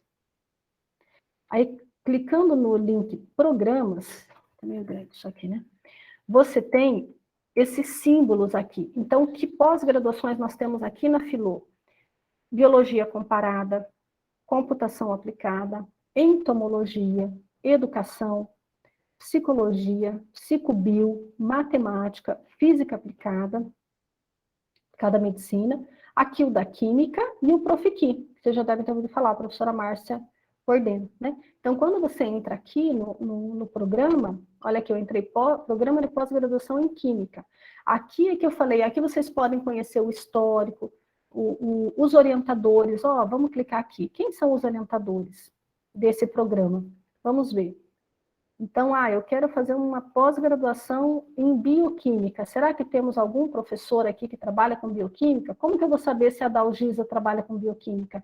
Eu vou clicar aqui e vou abrir o Lattes da professora, tá certo? Vou clicar aqui, às vezes no próprio nome abre o Lattes da professora. Então, aqui tem o corpo docente. Quem são os professores? Reparem que nem todos os professores do departamento são orientadores desse programa, né? Nós somos em 50 professores, não tem 50 aqui, né? Aqui as linhas de pesquisa, quais são os laboratórios e grupos que existem, o ingresso, como que eu faço para fazer o ingresso da prova, até as provas anteriores, olha que legal, dá para você acessar as provas anteriores. As normas, as produções, as teses e dissertações, as atas, as disciplinas que são oferecidas, né? Então, muitas vezes, quando você clica aqui nas disciplinas, abre uma tela assim, e aí, por semestre, você tem como ver que tipo de disciplina que você quer fazer. Por exemplo, agora eu tenho tópicos em química computacional com o Luiz Gustavo, vale 5 créditos, lembra aquela quantidade de crédito que a gente tem que ir somando? A disciplina acontece na terça-feira à tarde, o período que vai acontecer vai ser desse período até esse período, então de agosto a novembro, vai ser de modo remota, Então aqui tem algumas coisas. Joana, tem uma coisa aqui chamado vagas para alunos especiais. O que é isso? O Luiz Gustavo oferece 5, né? Esse professor aqui, o VSEC, não oferece nenhum. Olha que malvado. Vamos pegar no pé do VSEC. Brincadeira, gente. Você oferece vaga especial dependendo da característica da disciplina, tá certo? Se é uma disciplina muito avançada, nem sempre os professores consideram adequado oferecer vaga especial. O que é vaga especial? É aquele aluno que não é matriculado nesse programa e não é da USP. Né? Se é um aluno USP, ele consegue se matricular na disciplina normalmente. Agora, se ele é um aluno ou ele não é um aluno de pós-graduação ainda, ele só quer conhecer essa disciplina, ele entra num período adequado, num período certo para fazer a inscrição, e ele entra como aluno especial. Né? Isso é uma questão interessante. E bacana de vocês fazerem, viu, pessoal? Se vocês terminarem a graduação, você diz assim, eu quero fazer... tem bastante disciplina até aqui, tem bastante. Eu quero fazer uma disciplina para saber como é que é, um pouco melhor. Alunos especiais, mais informações aqui, né? Então, eu quero fazer uma disciplina X para saber um pouco mais a respeito daquela disciplina. Como que eu faço? Você pode pedir para fazer como aluno especial, né? Não precisa ser matriculado obrigatoriamente dentro daquele programa para fazer, tá certo? Isso é considerado aluno especial. Tudo bem? Aqui no ingresso, que geralmente tem, olha aqui, aqui está na proficiência em língua inglesa. Lembra que eu falei para vocês? Geralmente é língua estrangeira, né? Lá na educação, por exemplo, a gente exige língua estrangeira, não necessariamente inglês. O programa aqui está exigindo inglês, ok. Aqui tem um calendário com as informações, com o período de inscrição, veja aqui. Qual é a documentação necessária. Olha o TOEFL aqui que eu falei para vocês. Como é que fala? Os tipos de teste de inglês que você pode fazer ou não. Tá vendo? TOEFL, esse daqui, 477 pontos. Então, para cada um, esse daqui já exige 300 pontos. Então, depende do tipo de teste, exige uma pontuação diferente aí nesse processo. Tudo bem? Ok? Então, vocês podem entrar depois na página da Filô, vou colocar aqui para vocês. E se vocês tiverem mais interesse, poderão conhecer sobre a Filô e sobre outros programas também, tá? Ok, pessoal? Alguma dúvida? Alguém quer perguntar mais alguma coisa? Tem gente que já se decidiu aí pela pós-graduação? Já sabe o que vai fazer ou ainda não? Jô, Oi.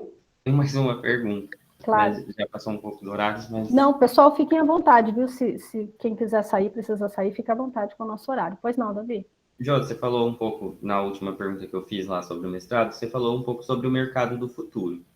Para gente que pensa, que faz a licenciatura e pensa em atuar na área da educação, você acha que em algum momento se torna melhor a gente ter como segunda língua a Libras ao invés do inglês?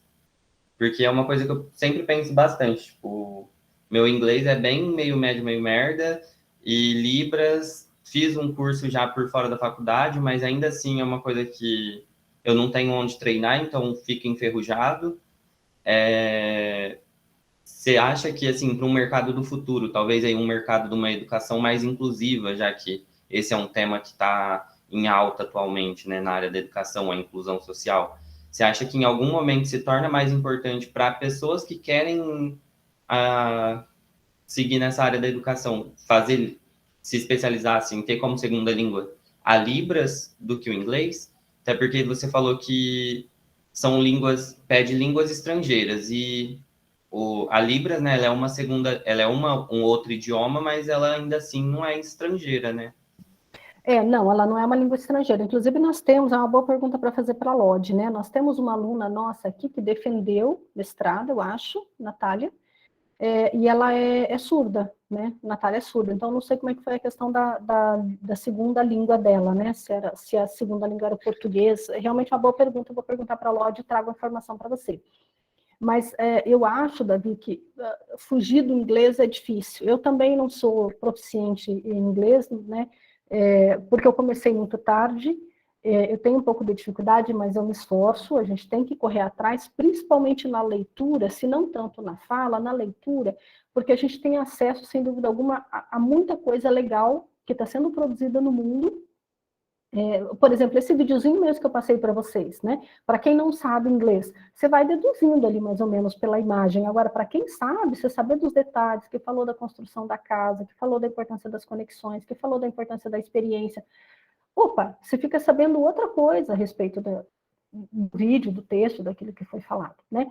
Então, eu acho que para a educação, Davi, sinceramente, nós temos visto uma quantidade, vocês sabem que eu sou apaixonada pelas escolas chamadas inovadoras, né? Chamadas escolas alternativas, que na verdade a maioria delas não são alternativas, elas têm, na verdade, métodos muito antigos, né? Por exemplo, eu sou apaixonada pela metodologia da Amy Pickler, que trabalha com bebês.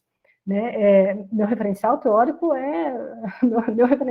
nossa, é em 1896, né? O referencial teórico antigo.